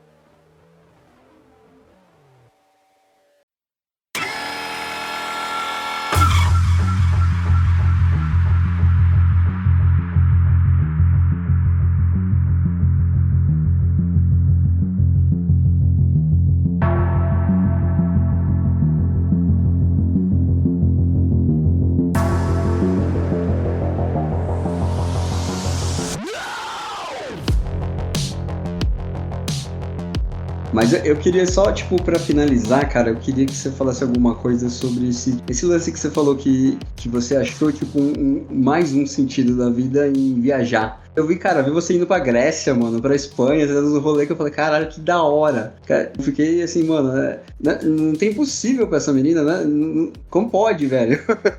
Tudo ela faz, velho, como pode um negócio desse, entendeu? Como é que é essa pegada de nômade aí, de sair no rolê e de viajar e tal, cara? Parece ser um bagulho muito viver na vida mesmo, sabe? Então, né, o sentido da vida é viver ela, né? Então, tudo isso que a gente já falou aqui nesse podcast são coisas que eu faço por mim e por outras pessoas, porque eu quero que as pessoas tenham uma vida de qualidade. E eu encontrei a qualidade da minha vida, que é, ter oportunidade de ser livre. Tipo, gostaria de tal lugar, sei lá, mês que vem, vou ficar lá um tempo. Então, eu procurei e fui atrás de um trabalho que me desse essa oportunidade de ter uma vida flexível, de eu poder passar um tempo fora, pra eu voltar, ficar um tempo aqui, pra ir pra fora de novo. E eu encontrei um trabalho que me permite viver essa vida doida aí. Então, eu agarrei as oportunidades que me apareceram, porque eu sempre quis ter um trabalho, que eu sempre pensei, eu trabalho no computador, eu uso da internet, eu posso fazer isso aqui na minha casa. Eu ficava indignada que eu tinha que atravessar a cidade carregando o laptop que eu tinha, o computador que eles me dão, pesado pra minha casa, depois tinha que levar pro escritório pra trabalhar no escritório, não fazia sentido nenhum, nada, sabe? E eu falava, caramba, mano, tudo bem que no Brasil ainda era diferente daqui dos Estados Unidos. No Brasil a gente já tem bastante feriado, aqui nos Estados Unidos não tem porcaria nenhuma, e as empresas, se elas não quiserem te dar férias, elas não te dão. Você não vai receber se você tirar os dias de folga. Pode tirar de folga, mas você não vai receber. Então, eu tava, de saco cheio de ter que esperar férias pra poder sentir que eu tava vivendo a minha vida. Era uma angústia que eu tinha. E é uma das coisas que me traumatizou bastante, assim, que me impediu de ter uma relação, assim, mais próxima com os meus pais. Porque minha mãe tava trabalhando o tempo inteiro. Meu pai também. Meu pai, apesar de ter vivido a vida dele, trabalhou pra caramba. Não quero dizer nada. Meu pai é trabalhador pra cacete. Então, eu queria ter essa oportunidade de viver a vida. Minha mãe nunca tinha ido pra praia, velho. Nunca parou pra viajar, porque não pode, tá sempre trabalhando o tempo inteiro. Então, quando eu vim pra cá, eu pensei, cara, um dia ainda vou conseguir um trabalho remoto. Porque na época, quando eu vim pra cá, em 2016, não era tão popular assim o trabalho remoto. Foi a pandemia que realmente, assim, escancarou que realmente é patético a gente gastar esse tempo todo indo pra um escritório, sendo que a gente consegue fazer isso de casa. Né? Salvo alguns exemplos de trabalho, né, que a pessoa realmente precisa estar lá, mas quem trabalha no escritório com computador, não com computador o tempo inteiro, não tem motivo para ir para um escritório. Então, depois da pandemia que eu fiquei assim, cara, eu nunca mais quero ter um emprego que eu tô presencial. E aí, quando realmente começou a abrir mesmo, eu já tinha ido pra Europa antes e tal, mas era aquele esquema, né? Passar meses trabalhando, que antes engraçado. Tipo, eu viajava, ainda fazia uns rolês, mas era como eu morava num lugar muito remoto, assim, era longe de tudo, tipo, não tinha muita oportunidade, porque não tinha tempo pra poder fazer isso aí. Era trabalhar. E aí, quando a pandemia veio, eu comecei a virar remoto, trabalhar remoto mesmo, durante a pandemia. E aí, quando começou a reabrir as coisas, a empresa começou a meio que falar, talvez vai ser híbrido. Eu já fui correr procurar outro trabalho remoto, que eu falei, não vou fazer isso daí. E aí, ele voltou de novo a pandemia, restringiu tudo. E aí, foi quando eu consegui esse trabalho que eu estou atualmente, que é 100% remoto. Como eu falei, eles me dão a oportunidade de passar um determinado tempo fora do país, mas tem que voltar por questões de imposto e tudo mais, mas pra mim já tá ótimo só do fato de eu ter essa flexibilidade de por 6 meses eu posso passar fora daqui. Então, eu falei, pô, eu vou aproveitar. Então, eu mudei da Pensilvânia, fui morar em Orlando, porque eu falei, cansei desse frio desgraçado. E antes eu dependia do escritório, eu tinha que ficar na cidade por causa do escritório. E depois, quando eu comecei a trabalhar para essa empresa, eu falei, não, você pode morar em qualquer lugar dos Estados Unidos, vai lá. E ainda era mais flexível quando eu entrei, só que eles mudaram um pouco as regras depois de um tempo. Teve várias mudanças na estrutura e agora eles não permitem mais que você transfira para morar em outro país, que eu tava pensando até em ir pra Europa. Mas aí mudou tudo e não dá mais pra fazer isso. Mas eu posso passar um tempo por lá, por exemplo. E aí eu falei, perfeito, maravilhoso. Eu me joguei ano passado. Tipo, eu já tinha me mudado pra Orlando, porque eu pensei, pô, aqui faz calor, da hora. Não me identifiquei com o lugar, tem gente doida. Tem muito brasileiro lá também. Os brasileiros muito doido. Ele não quer ficar aqui. É muito turístico Orlando, misericórdia. Tudo é fila pra cacete, é trânsito. Saí fora. Aí quando eu fui sair fora, né, eu falei, quer saber? Eu vou ficar um tempo sem morar em lugar nenhum, vou ficar livre por um tempo. Foi quando eu comecei a me desfazer de um monte de coisa que eu já tava, tipo, falando assim, mano, eu não preciso de metade dessa tralha que eu tenho aqui, vou deixar só as coisas que são essenciais pra minha sobrevivência quando eu voltar pra cá. Aí eu peguei e coloquei minhas coisas naquele storage, sabe aqueles... Não sei se você assistiu aqueles seriados lá que o pessoal vai lá e compra. Tipo um galpãozão, né? Que você coloca lá. Que você paga uma garagezinha que você paga, aí você paga mensalmente por aquele espaço ali, que tipo, é bem baratinho. Aí você pode preencher com tudo que você tiver ali, que caber ali, você pode encher ali, aí você tem sua chave, tranca e ninguém mexe, tem segurança 24 horas, tem um portão lá que abre só com a sua senha. Falei, vou fazer isso, vou deixar só as coisas que eu preciso, que depois pra ficar comprando aí é caro pra cacete. Aí eu falei, eu vou experimentar pra ver qual é que é, né? Pra ver como é que é, porque tem vários aspectos da vida que eu queria ainda coordenar ainda, né? Então foi uma loucura, foi tipo, vivi na loucura mesmo, foi loucura. Tava vivendo, tipo, trabalhando assim, enquanto meu amigo tava dirigindo, eu tava no computador trabalhando por causa do fuso horário que era diferente, aí eu tava em reunião, aí pegava o hotel, aí quando não tinha sinal, eu pedia dia de folga, porque não tinha sinal no negócio, mas tipo, era tudo combinado assim, antes, né? Eu falava tudo, tipo, ó, eu vou estar passando por aqui, então, dia tal eu posso trabalhar, mas talvez eu não consiga. Eu aviso um dia antes. Beleza, já tô ciente disso aqui, tipo, 3, 4 semanas antes, né? Eu tava ciente daquele dia, eu poderia trabalhar, como não tinha reunião nem nada, como eu poderia no dia estar de folga. Então era muito flexível. Flexível pra caramba. Eu posso achar um dia de folga no meio da semana se eu quiser, eu posso achar 15 dias de folga de uma vez só, contando que eu tenho esse banco de horas ainda disponível. Aí eu me joguei, cara. Fui pra Europa 3 vezes ano passado, tipo, passei o ano novo em Portugal de 2022, não, 2021 para 2022. E aí eu fui pro Brasil depois de, 4 anos sem ver minha mãe e todo mundo, porque teve a pandemia no meio também, antes disso estava quebrado, fui de dinheiro e não tava conseguindo ir. Aí eu vim pra Europa, fui pra Europa, aí eu fui pra Portugal, Espanha, pra Grécia, só fiz rolê de praia, praticamente, né? Todos os rolês que eu fui, só fui pra praia mesmo. Grécia era um dos lugares que eu mais queria visitar minha vida inteira. Foi um sonho realizado. O que mais que eu fui? Eu fui pra... Eu sei lá, acho que eu fui pra uns 7, 6 países. Fui pra Itália, fui pra Argentina, fui pro Uruguai. Cara, fui pra um monte de lugar que nem eu lembro mais. Fui pra Dinamarca. Eu fui pra um monte de lugar. A Dinamarca, por exemplo, eu nunca foi um país que eu falei, caraca, morro de vontade de ir. Mas eu tava lá, tipo... esses dias aqui não tem pra fazer, vou lá. E fui. Então foi loucura, assim, ó. Foi loucura. Aí eu conversei com o meu chefe, falei que eu queria viver uma loucura assim. Ele falou, vai, você consegue dar conta? Eu falei, consigo. Ele falou, tá bom, se você conseguir entregar as coisas de bonitinho, beleza, mas se você preferir, você pode tirar férias, não precisa trabalhar enquanto você tá viajando. Eu falei, não, eu consigo fazer os dois. Beleza, consegui fazer os dois. Deu tudo certo. Foi cansativo pra um caramba, porque, tipo, eu fui dando um rolê atrás do outro. Não era parava e ficava, tipo, um mês.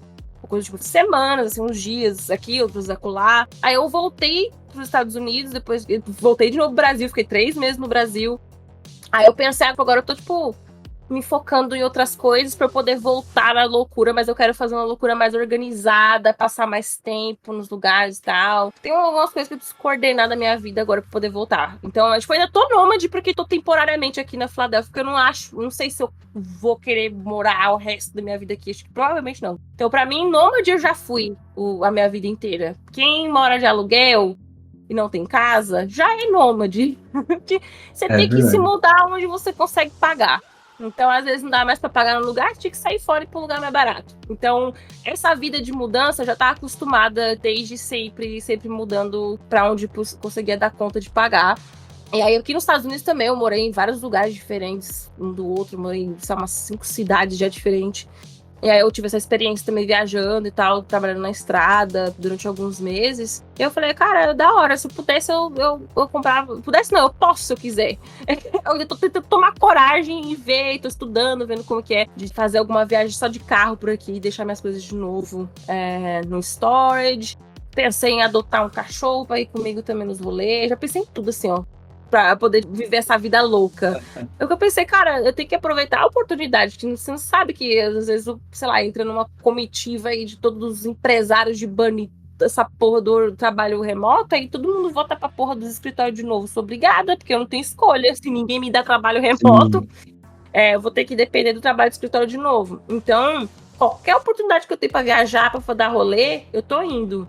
E agora eu tô querendo encaixar academia e outras coisas também junto, né? Pra ficar um bagulho que eu me sinto que eu tenho pelo menos algum tipo de rotina. Porque tava, como eu falo, loucura, tava uma loucura mesmo. Era uma vida doida mesmo. O que tinha de rolê eu ia, não estava me alimentando muito bem, não estava dormindo muito bem, estava trabalhando demais e também andando demais e fazendo coisa demais, tomando sol demais. Então foi meio que doideira. Então não recomendo. Ô, Vani, cara, vamos terminar, senão vai ser 5 horas de podcast isso aqui.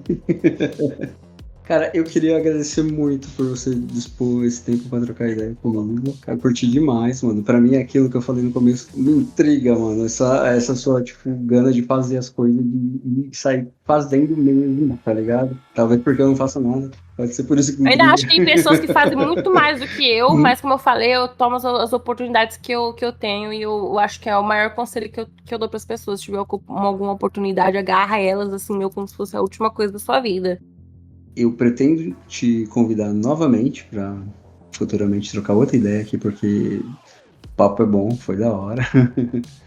E, mano, deixa aí um tchau pro pessoal, fala onde o pessoal pode te encontrar, quem quiser. E manda uma mensagem pra galera aí pra gente finalizar. Eu que agradeço, né, pelo convite, adorei o papo, é muito bom conversar com as pessoas que têm um alinhamento, assim, parecido, ou pessoas que têm um ouvido aberto pra trocar uma ideia e conversar sobre tudo, é sempre uma dinâmica super legal, principalmente pessoas que têm TDAH também, porque não falta assunto. Então, eu agradeço e topo, sim, com certeza. Obrigada a todo mundo que ouviu até aqui. Se quiser me seguir nas redes sociais, o meu Twitter atualmente, como o outro foi suspenso, é Vanny, Vanny, maravilha, porque o outro era Wonder Vanny, com W. E as minhas redes sociais também são tudo Wonder Vanny, Wonder de, né, Wonder Woman, e o Vanny com W em vez do V.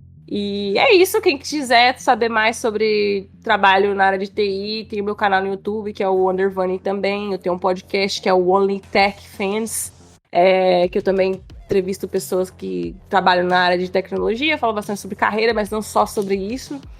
E é isso, brigadão, e a gente se vê aí na próxima. Pessoal, eu creio que, mais uma vez, essa investigação que fizemos aqui sobre construção de personalidade foi um sucesso. Entendemos que existem personalidades caóticas igual a Vanny e que também isso é bom, cara, e como eu tinha dito no começo, esse aqui é um exercício de autoconhecimento, né, e que eu recomendo muito que quem ouve faça também, cara, pra saber exatamente o que faz você ser você. E creio que por hoje é só. Até o próximo episódio. Um abraço. Tchau, tchau.